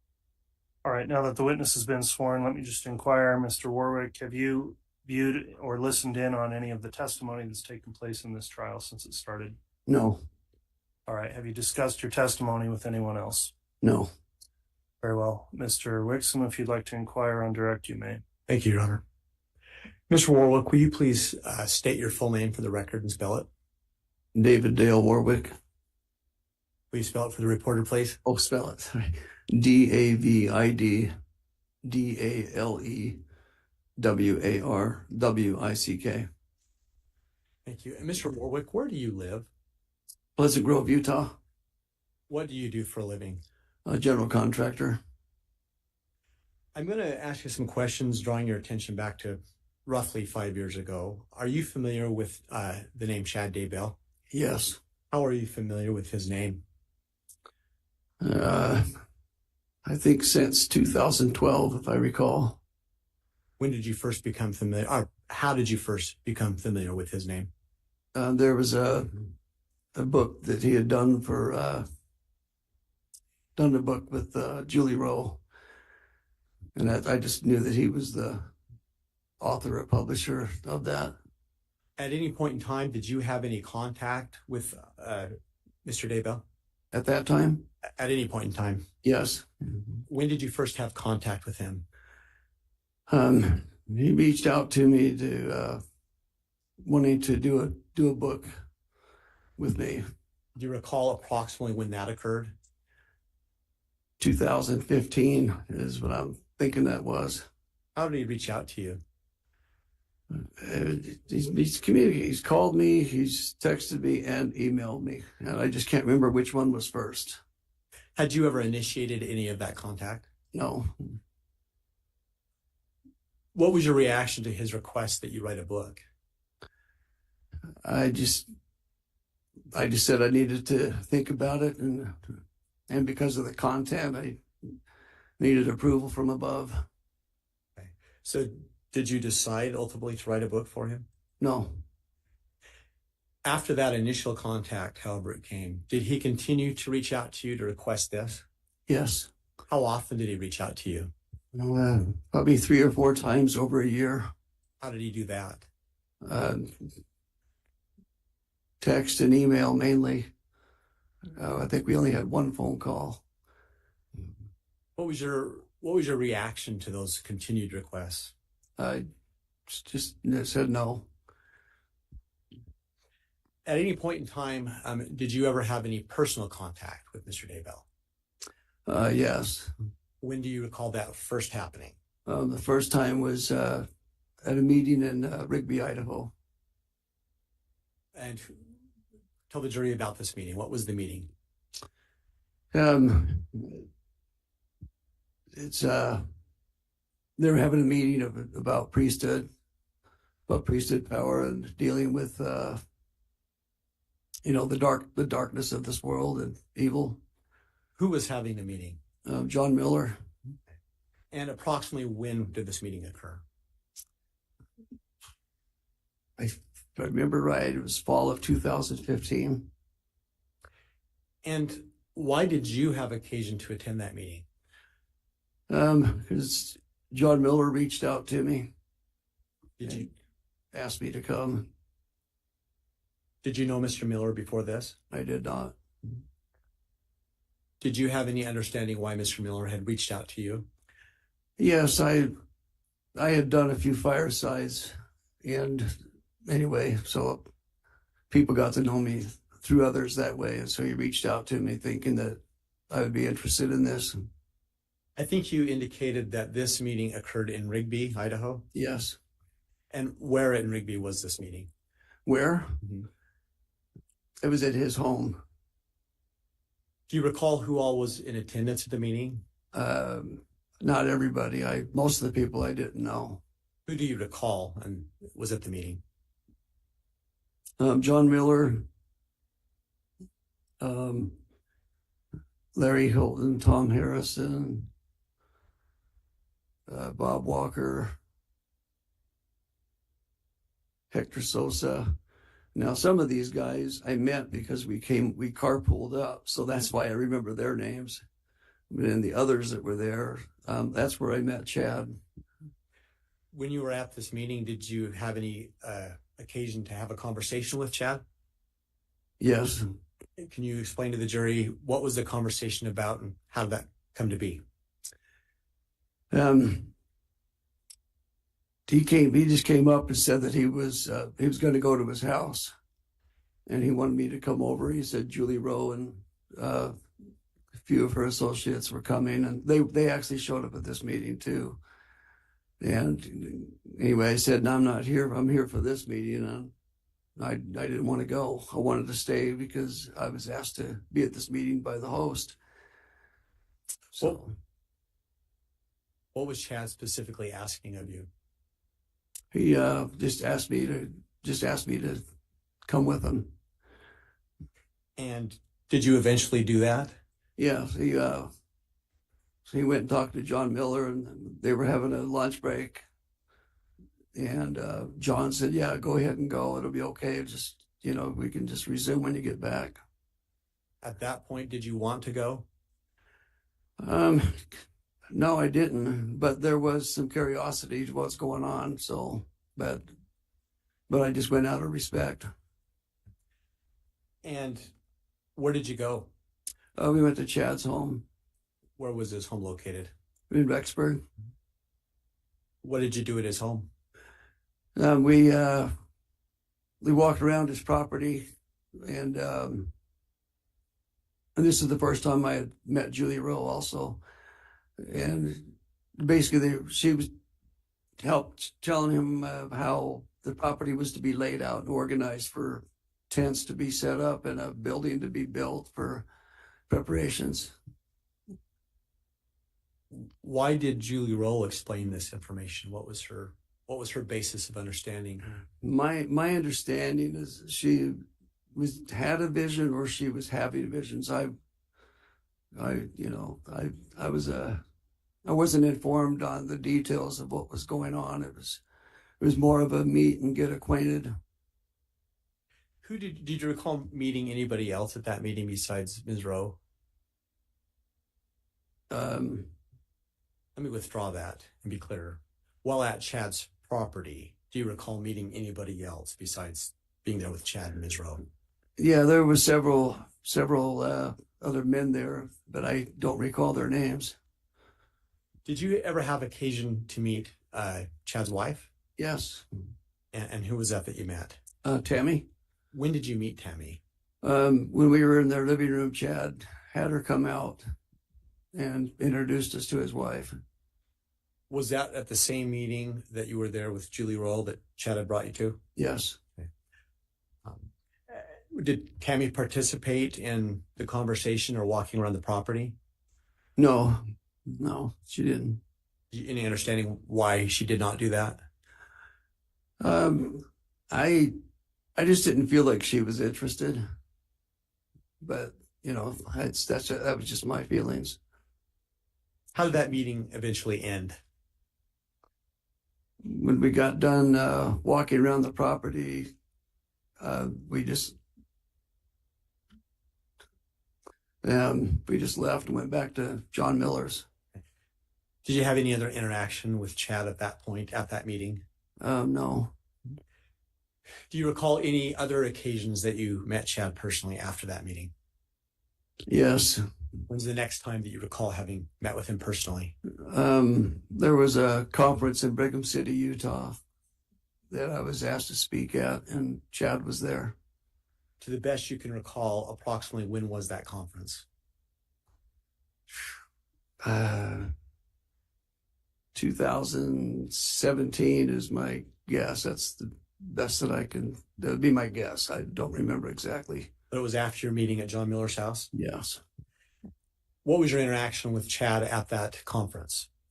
We just talked. I saw him over there at his booth when we had a break, and I went and just talked with him for a few minutes. Anything of note in the conversation? No. Did you have any impressions at that point of Chad's just general nature and his demeanor? No, he's just, Chad's always been very, very kind, very meek. Anything else about the way he conducted himself or interacted with people at that point in time? No. When's the next time that you recall seeing Chad in person? At Lori Vallow's house in Chandler, Arizona. And when did that happen? August of 2019.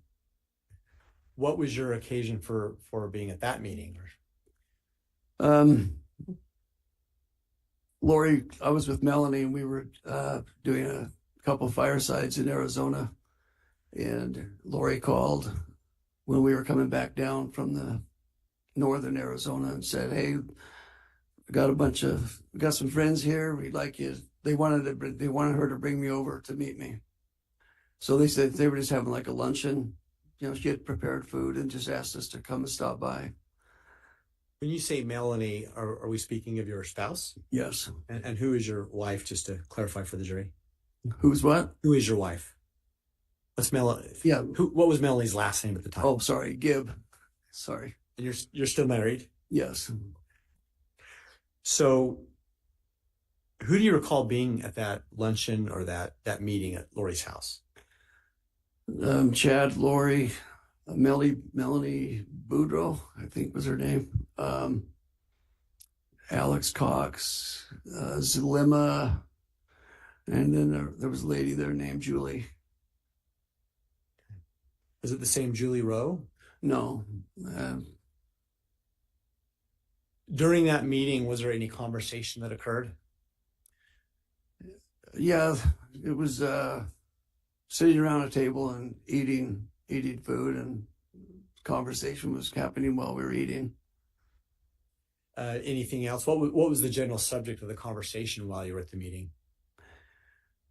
That they were talking about the 144,000 and about the gathering of the 144,000. And I'm going to pause you there for the jury's sake. When you say they were talking about it, who was talking about the 144,000? Chad and Lori, but they were all talking about it. It was not really a formal meeting. It was kind of a lot of conversation, and I was just picking up on what they were talking about. To the best you can recall, what things do you remember Chad or Lori saying about the 144,000? That they were responsible to gather them. That was their call.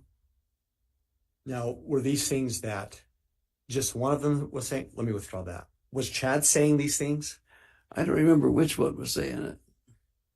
But one of the two? I would say it was one of the two, because they were the host of this meeting.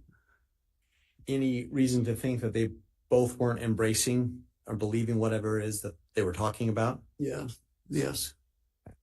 Anything else that came up in that conversation besides the 144,000?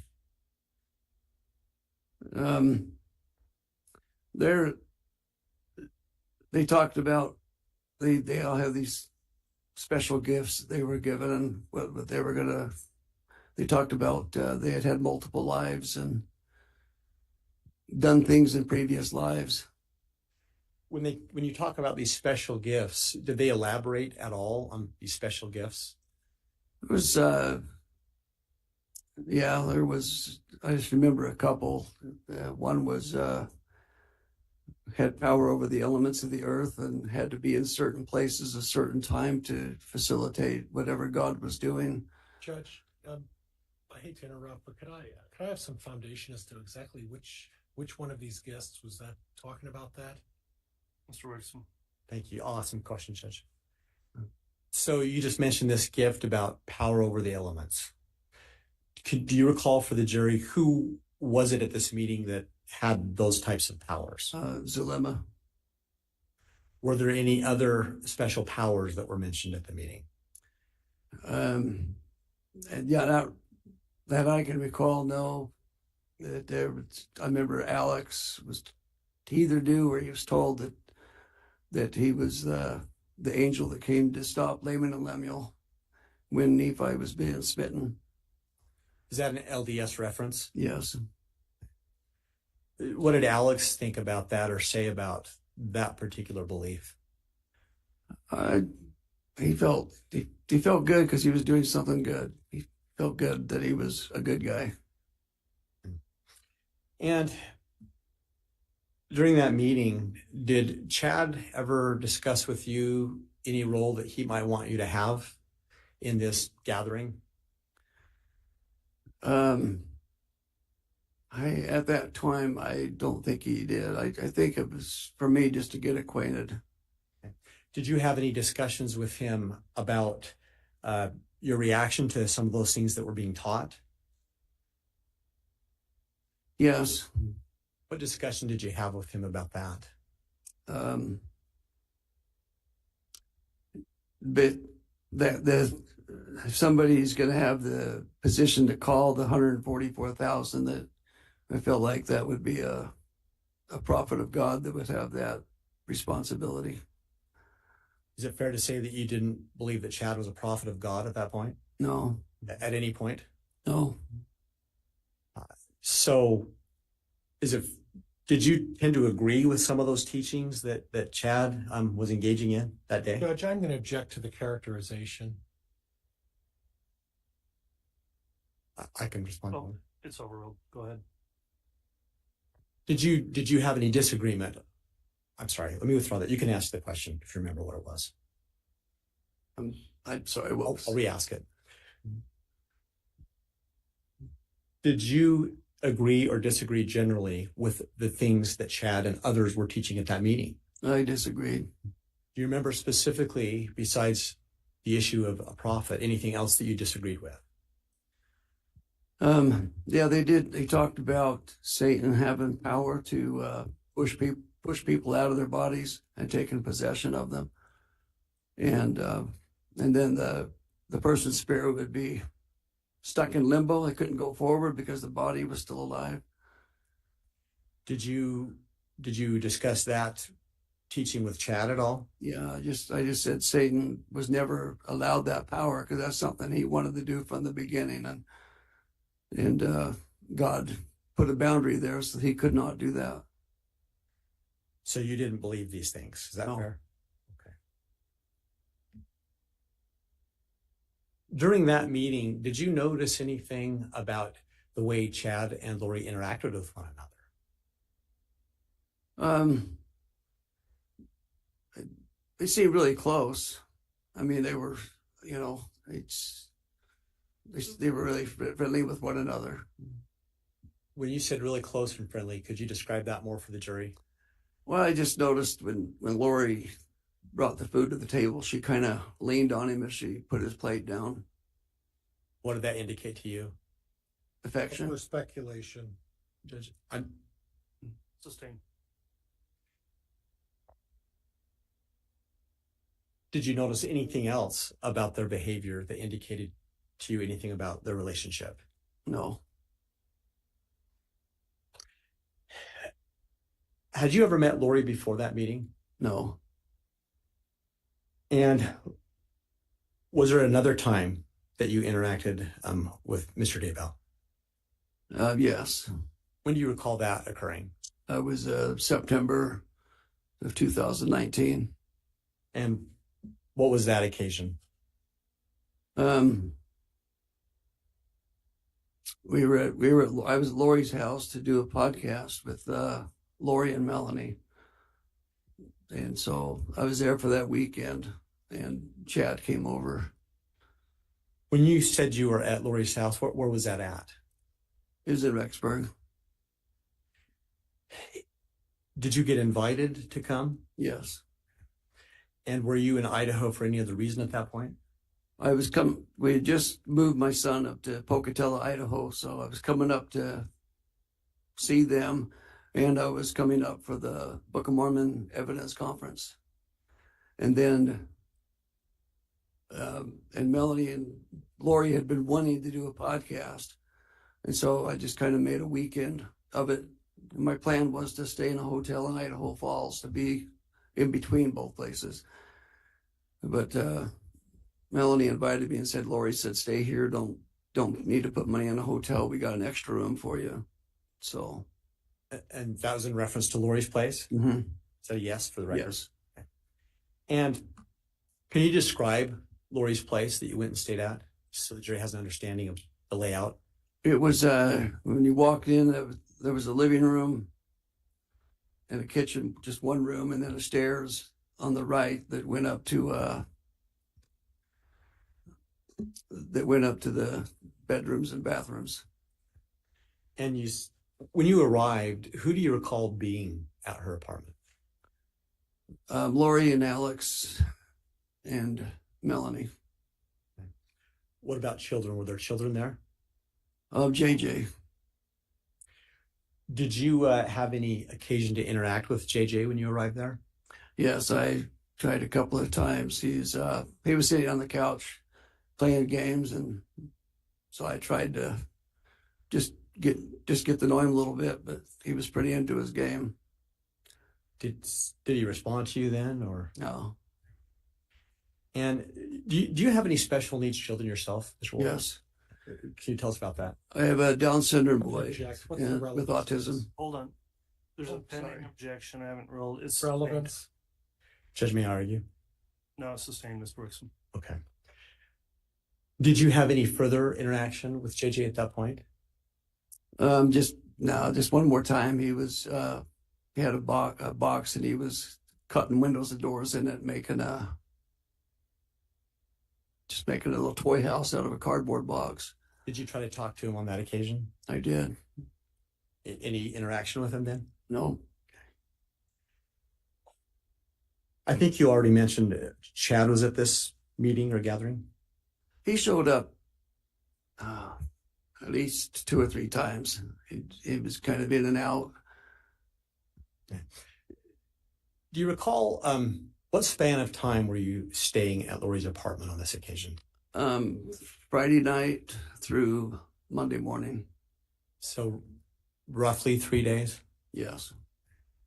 So when you said that Chad was in and out, approximately how many times was Chad coming over that you recall?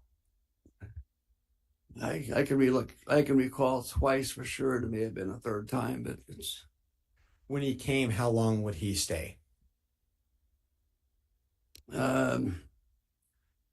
Maybe a half hour to an hour. It was never long. Did you have any conversations with Chad while he was there? Yes, I did. And Judge, could I have some foundation as to when these meetings supposedly took place? Certainly. When do you recall, the best you can, by month and year, that you were at Lori's house on this occasion? Sorry, repeat the question. Best you can remember, can you let the jury know what month and year were you at Lori's house on this occasion? Oh, September 2019.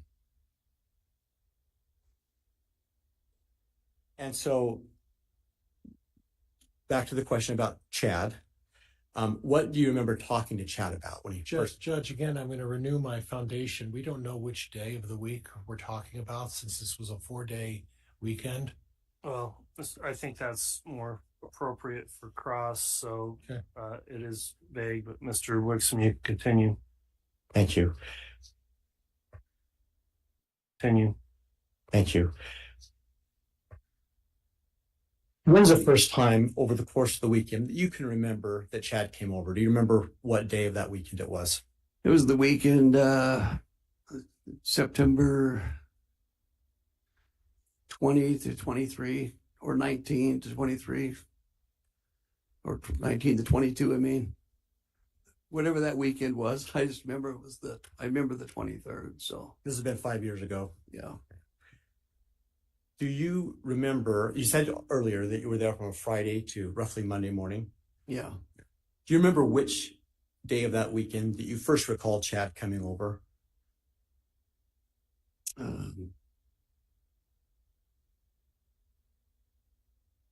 Saturday. So when Chad came over, explain to the jury what, if any, conversation that you had with him at that time.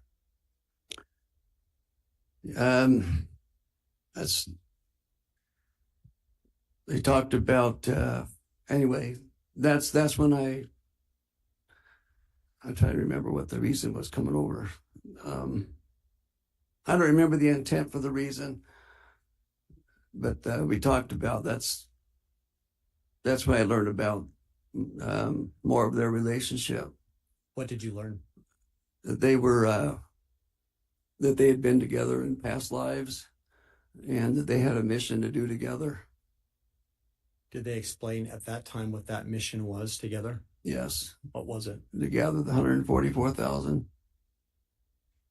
Did they discuss any more about their personal religious beliefs along that vein? They just talked about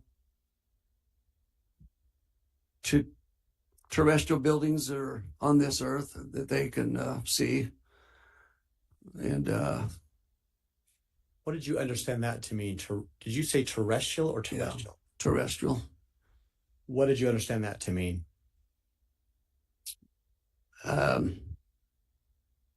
Just what it says. Did they explain what they thought that meant? They just said we want you to come over and we'll show it to you. So I mean, anyway, it's come over where? It was at some park next to a church. So did you leave the apartment and go with them? Well, we didn't go. We just went over there and met with them there. So you left the apartment and met them at the park? Yes. Who did you meet at the park? Chad and Lori and Melanie. And Judge, could I have some foundation as to the date or the day of the week at the time that this took place? Mr. Wixom, it's vague. I'll overrule the objection, but it's up to you. Do you remember which day of the weekend specifically that you would have gone to meet them at the park? Sunday. When you got to the park, what happened? We just walked around the park and they described the building. What did they describe? About a 2-story building made of stone and arches, and that's about all I can recall. You don't recall any specifics about the significance of the building or anything like that? I don't. Could you see a building the same place they were saying it was located? No. What did you see? A beautiful park. Did you perceive in any way, through your own observation, whether or not you thought Chad and Lori thought this building was there? No. No, you didn't perceive it? No, I didn't perceive that. I didn't perceive that they were seeing the building. Is that what you mean? That's my question, yes. I'm sorry.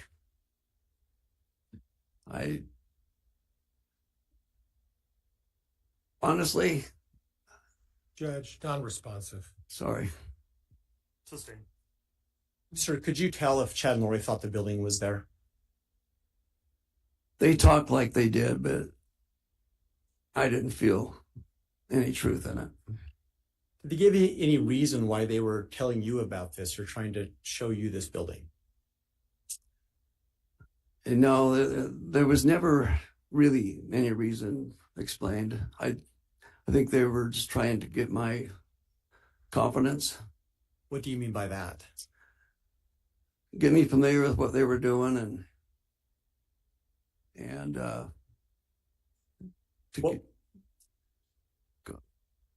what was your perception about why they were trying to get you familiar with what they were doing? My perception was at the time, I honestly didn't know what to expect. I was just kind of following along. But as I felt like they were just trying for me to be familiar with them and what they have and their gifts so that I can be confident or more. I'm not sure if I'm coming up with the right word.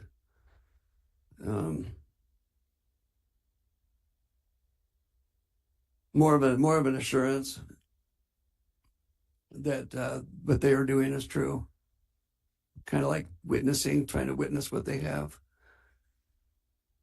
Prior to walking around this park at any time on Friday or Saturday, had you expressed anything back to Chad about any of these teachings or beliefs that were being discussed?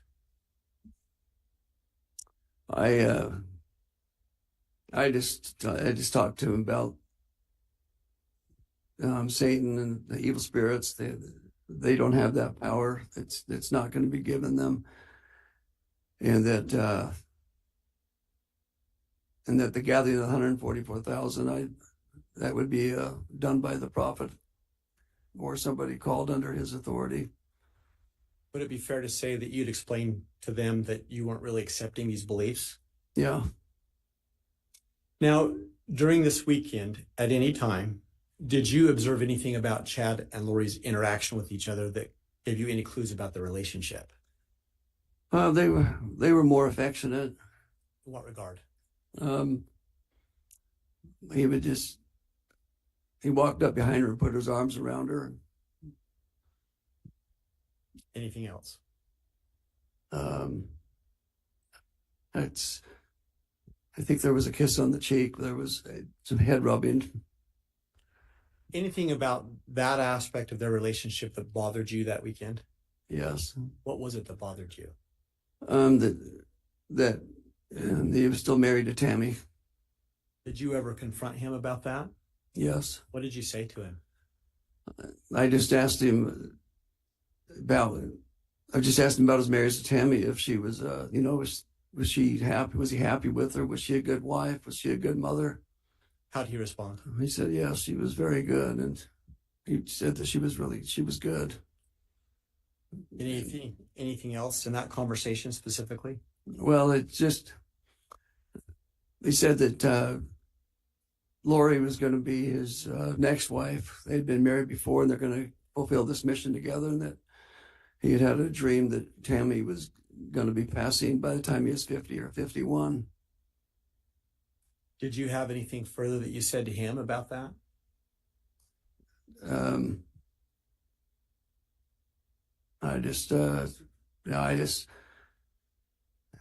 Not that I can recall. I know we talked more, but I can't recall I just felt uncomfortable that you'd have a call like that and you're still married. Now, when you say a call like that, can you explain to the jury what you mean by a call like that?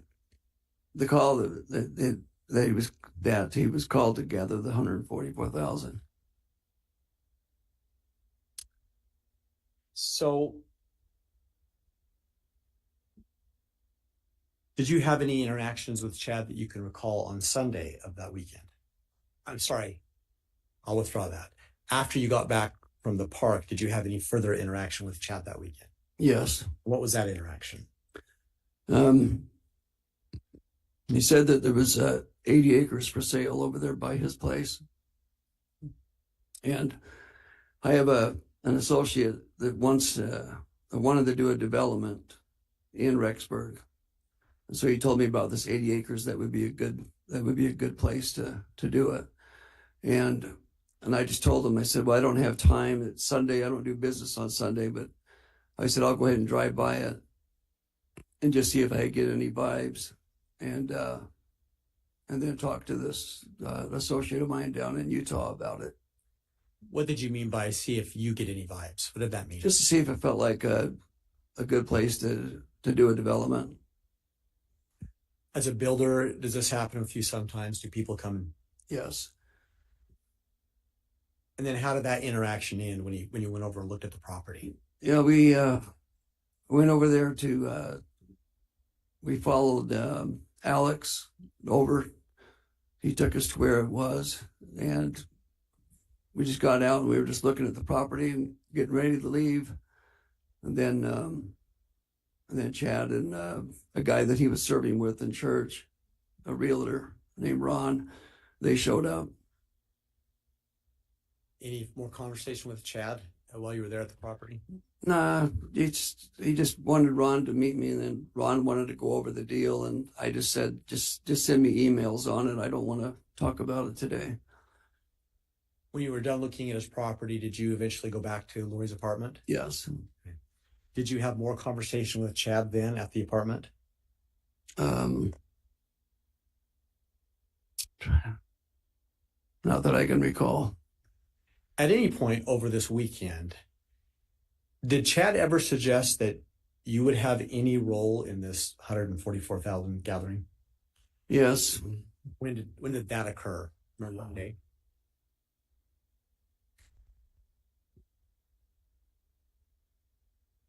I believe that was on Saturday. And what was that conversation? That I was to assist him in gathering the 144,000. And that's actually when I said, well, that would be a call that would come from a prophet. And two, I knew that my life, even if that call existed, my life is not in order to be able to do it, to be able to do something like that. Mr. Wixom, I'm going to suggest we take our mid-afternoon break at this time, just give them time. Certainly. So we'll go ahead and try to come back on around quarter till, 10 till, if possible, to give the jurors enough time to take a break, and we'll come back on for remaining testimony. Certainly, Ron. Thanks. All right, please.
All rise. Is the court again?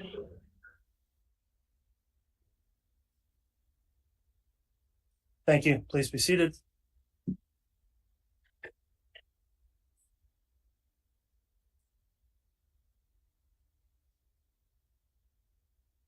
All right, I believe we can have the jurors brought back in, please.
All right, please.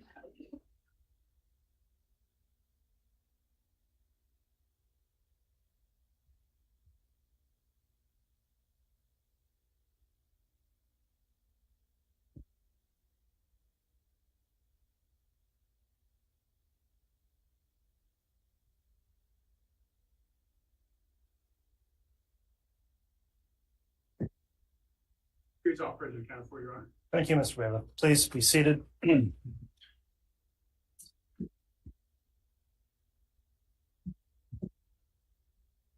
All right, we're back on the record on CR 2221-1623, State of Idaho versus Chad Daybell. Parties are present as well as the defense. Mr. Warwick's on the stand. I'll remind you, you're still under oath for your testimony. Mr. Wixom, continuing on direct examination. You may proceed, Mr. Wixom. Thank you, Your Honor. Mr. Warwick, I want to draw your attention back to that Sunday afternoon and evening after you looked at the property.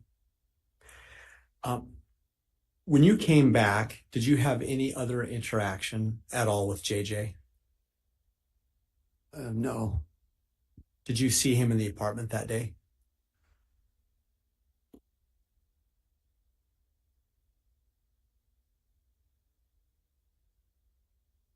I believe he was there Sunday afternoon when we came back. Thinking back to the last time that you saw JJ, when was it that day? What time of day was it? It was probably about 10:30 at night. And what do you recall seeing him doing when you last saw him? Alex came in the front door and he had JJ in his arms and he carried him upstairs and put him to bed. And JJ, was asleep. So now, at some point in that evening, did you do a podcast? Yeah, we did that Sunday night. About what time of night, best you can recall? And we started like 7:30, and we were just finishing it up when Alex brought JJ home. And who all was at the podcast and participating? Melanie and Lori and myself. Was Chad there at that time? No. And where in the apartment did you do the podcast? In Lori's kitchen. So was the podcast happening before you saw Alex bring JJ in and take him upstairs? Yes. And then you slept in that apartment that night, correct? Yes. About what time did you go to bed? Probably 11 o'clock. 11:30, right in there. To the best that you understood, who else was at the apartment that night?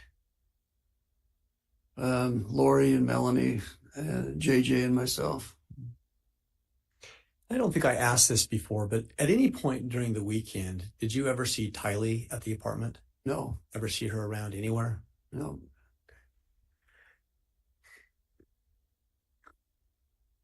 When you got up the next morning, did you have any more interactions with Lori? Yes. And what were those interactions? We came downstairs. I came downstairs getting ready to leave for Pocatello. So I just went to say goodbye to Lori and JJ. And Lori was in the kitchen and she was a little dramatic. And I just said, well, we're leaving. I'd like to say goodbye to JJ. And she said, oh, he was out of control. And I had to have Alex come and get him. So, Mr. Warwick, other than what she said, you just used the word dramatic. What did you mean by that? She just seemed really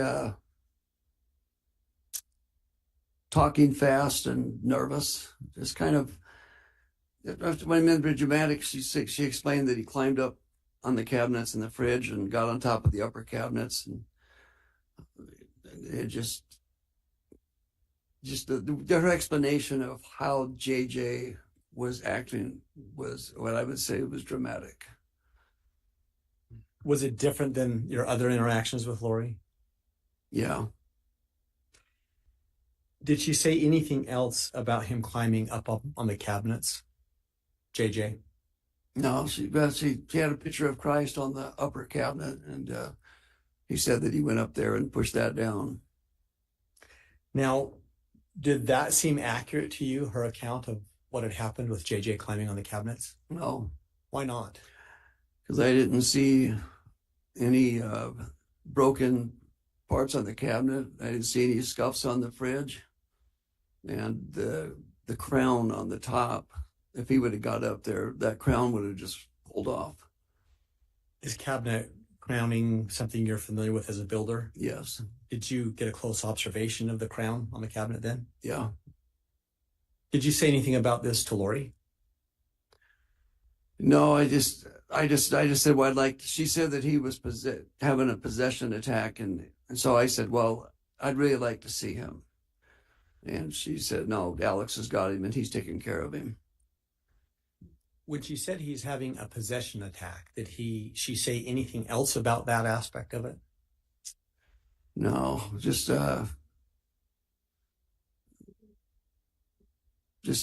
she just said she just couldn't handle it.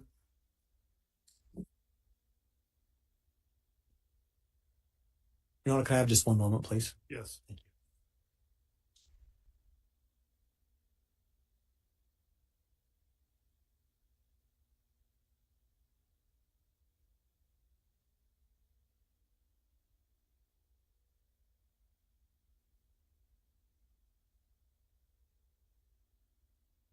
Your Honor, I don't believe I have any more questions at this time. All right, thank you, Mr. Wixom. Mr. Pryor, cross-examination.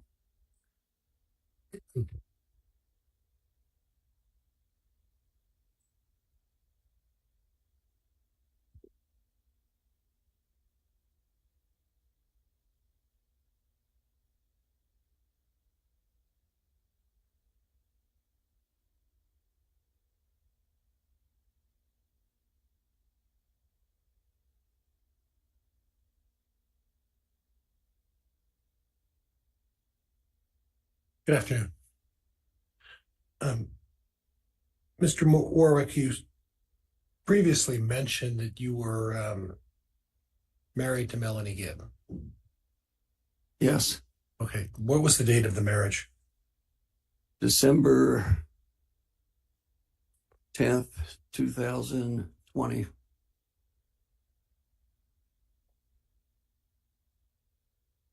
Close and around the time of all of these occurrences. Would that be fair? Yes. Well, a year later, I guess. Okay. And when did you first meet Miss Gibb? Um,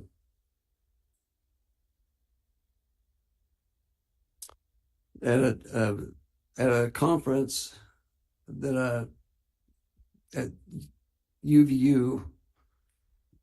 I'm sorry. I'm trying to remember the date. That's okay. Just take your time. We're not in a hurry.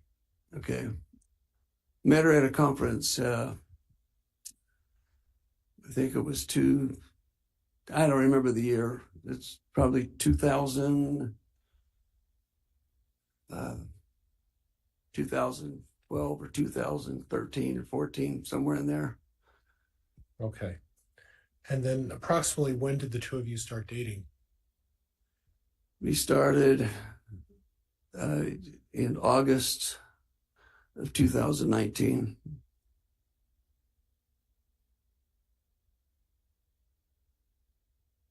Now, at the time, you had mentioned that it sort of offended you that Mr. Daybell was married and was seeing someone even though he was still legally married, right?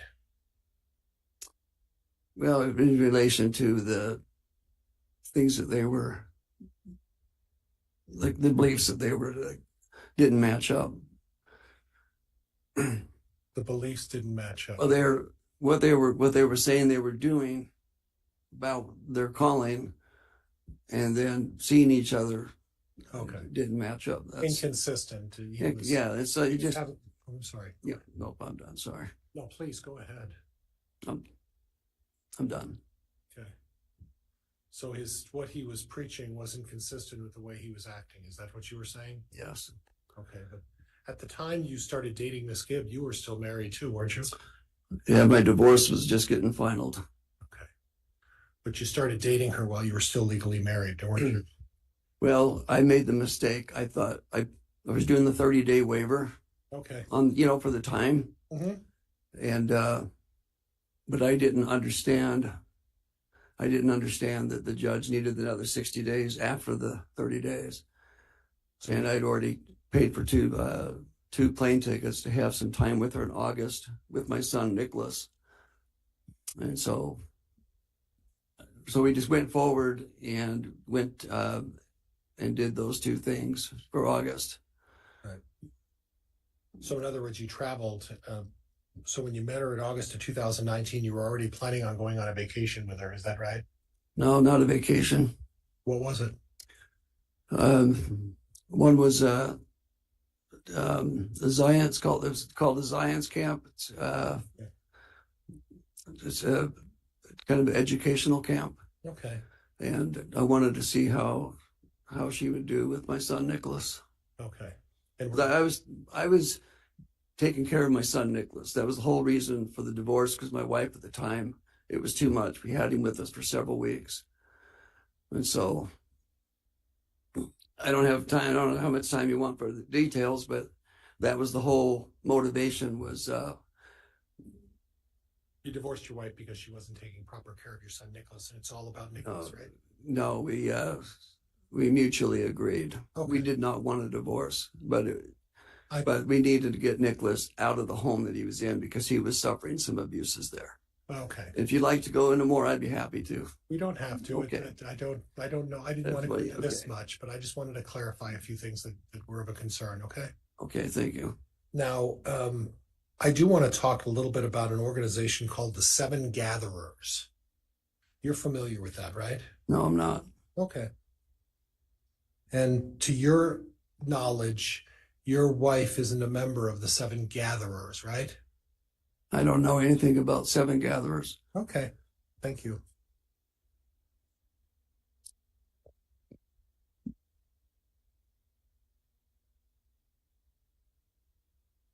Now, both of you go to various camps and conferences and meetings and speak about religious subjects. Is that fair? Yes.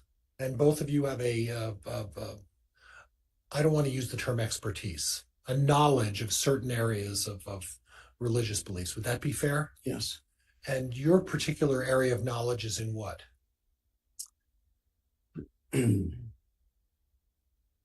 It's It's about there was the conversion, my conversion to Christ and His church, and the gifts and dreams and visions that came afterwards. Okay. So when we talk about that, let's cut this down a little bit to really what we're, so these folks understand.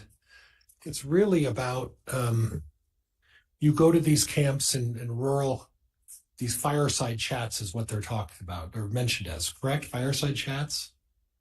Yes, I would be a speaker at the fireside, one of the firesides at the camp. And the subject that you would discuss would be visions that you have that you would want to translate to them and talk to these people at these fireside chats about these various visions and experiences, premonitions that you have.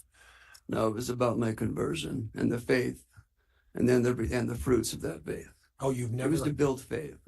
It was the dreams and visions were not necessarily discussed at the camps in much detail. There's many aspects to dreams and visions about many topics. So it was about, the whole purpose was to help inspire people to seek God, to seek His truth, in relationship with the Holy Ghost, bearing witness of that truth. Okay. So the fact that you experience these visions and you have these visions, that's not necessarily what you're talking to these people about, but you do in fact have made various representations about visions that you've had over the years. Is that right? Yes. And some of these visions have included being invaded by foreign powers, right? Yes. Objection relevance, Your Honor. It's a late objection. It's already been answered. I'm sorry, Judge, I missed that. I overrule the objection because it wasn't timely. Okay. All right. Thank you, Judge. And some of these visions deal with religious matters as well. Yes. And that's something that you've gone to conferences to speak about as well, right? And aspects. Right. They're just okay. Depending on the topics and then whatever I felt right in my heart that was allowed to be. And really, it's your experience in your LDS faith that you're trying to communicate with these people and talk about these conversions and things that you've experienced as part of your understanding of your LDS faith. Objection, Your Honor. Rule 610. Judge, could we approach and have a sidebar? Yes.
All right, council, we are back on the record on CR 22211623. The court had a sidebar to make an evidentiary ruling outside presence of the jurors. I sustain an objection, and I'll ask the jurors to disregard the previous question.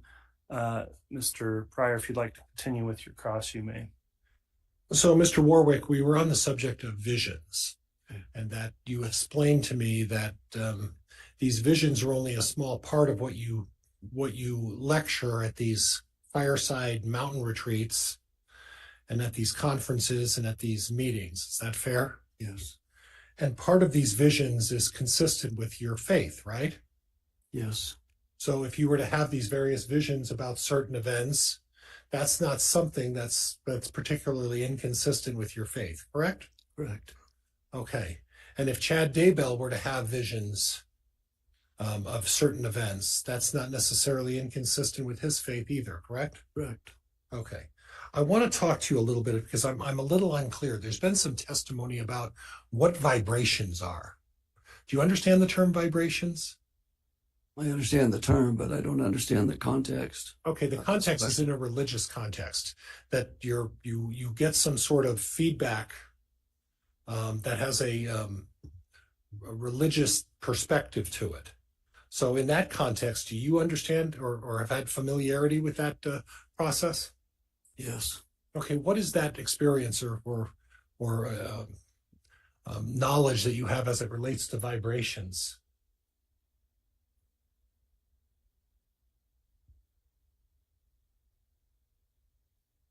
Not understanding what you're after, Mr. Pryor.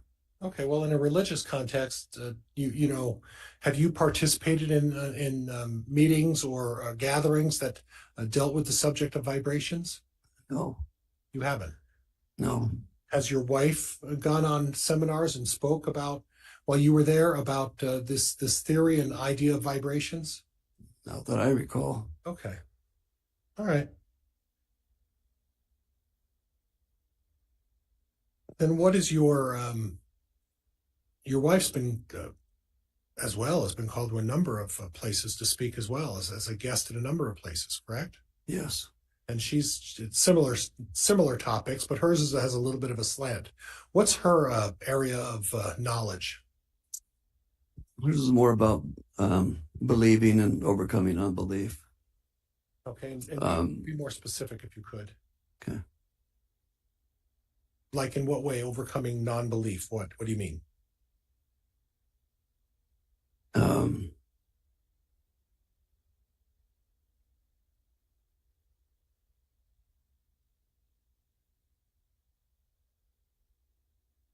Well, she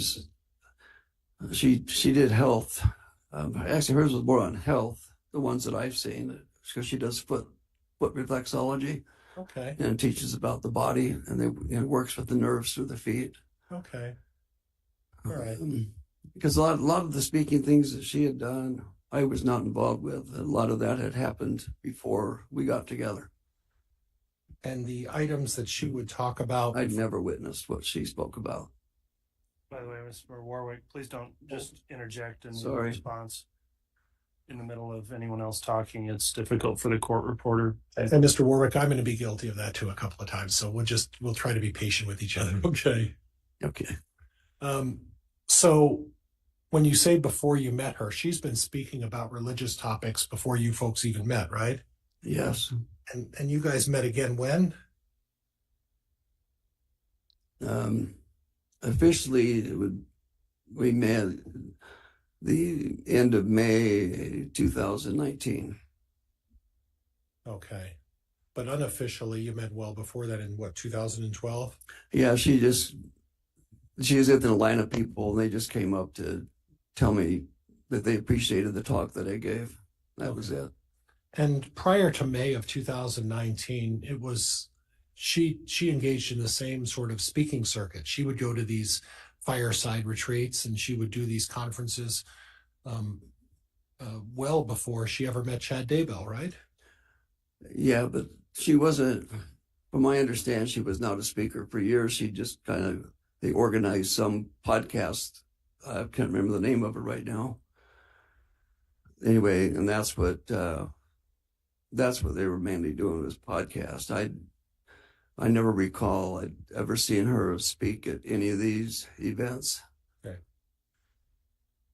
So she would organize these events, and she would sort of gather these people and bring the groups together to talk about these various religious subjects, right?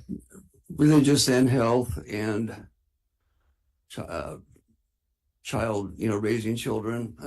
There was multiple things that she's let me know that she's been doing. Which one of you talked at these preparedness camps about and you know what I'm talking about, these preparedness camps that you would go up to, right? And what exactly were they preparing for? Oh, they just basically teaching you how to different ways to be self-reliant through growing food, have energy, and it was any topic to be prepared, so that when tribulations, or you're able to provide and be able to do better serve. There's all kinds of things about how to cook and how to set up camps, all kinds of. You weren't teaching about cooking, right? What's that? You weren't teaching about cooking, right? Nope. You weren't teaching. I didn't teach. I just gave a fireside. I just shared my story of my conversion and your visions to some extent. To some extent, there would be some that would come up, but not much on a camp like that. About some of the things that you predicted that would happen in the future, right? Not that I predict. Not it was what I was shown. Oh, I'm sorry. I made a mistake. Yeah, it's not me. Right. It's not you that are making these. They aren't predictions. They're, and please forgive me. You put the right word on it. They're premonitions about things that you saw that you believe you need to share with other people. Is that fair? No. They're visions of things that you see that are brought to you some way, and that you believe are things that would occur in the future. Would that be fair? Yes. Okay. Now, you've heard the term light and dark. Are you familiar with those terms? Yes. Light and dark, would you agree with me that the term light and dark are synonymous with the words good and evil? Yeah. Yes. They could be interchanged. Yes. And it just depends really on your how you're brought up, what terms your family's using. Would you agree with that? Yes. Some families will say, this is good and this is evil. Other families would say, this is light and this is dark. Would you agree with that? I've never heard the light and dark explained that way. I've always heard that they just say this is good and evil. Okay. I've never heard explained the way you just said it. Okay, but you've heard the terms light and dark, mm-hmm. And the light and dark term is in at least your faith is referenced a number of times in your faith. Yes, we can go back and show you you're aware of that, right? Mm-hmm. Yes. Okay, so that's not a foreign term to you. The term light and dark, right? Right. Okay, that's part of your faith, right? It's part of life. Right. All right. Well, I wasn't raised. I didn't have faith, and I knew about light and dark way before faith. Okay. And Mr. Daybell and you share at least the same faith generally in the beginning, right? Yes. And Mr. Daybell would be familiar with the term light and dark. He's spoken to you about that, right? Yes. Okay. But the area that I'm confused is the area called portals. Have you heard that term? Yes. Okay. And was teaching about dark portals, was that something your wife would ever do? I don't know. I never heard her teach. Okay. So you don't know if she's teaching anybody about a dark portal or a light portal or any kind of portal, right? Right. Okay.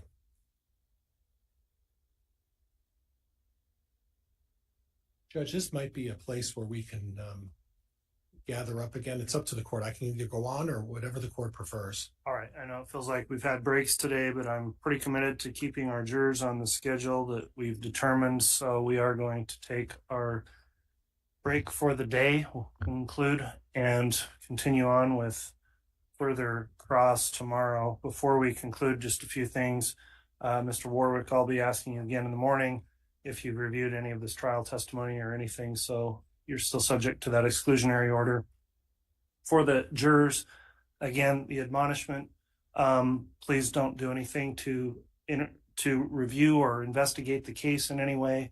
If you see any news coverage, footage, etc., don't try to avert your attention from that, I should say. Don't discuss the case or the evidence amongst yourselves or with anyone else. You can only do that once your deliberations have begun. And with that, I appreciate your attentiveness today. We're going to go ahead and recess for the evening, and we'll begin again tomorrow morning again at 8:30 as well. All right, we're in recess. All right.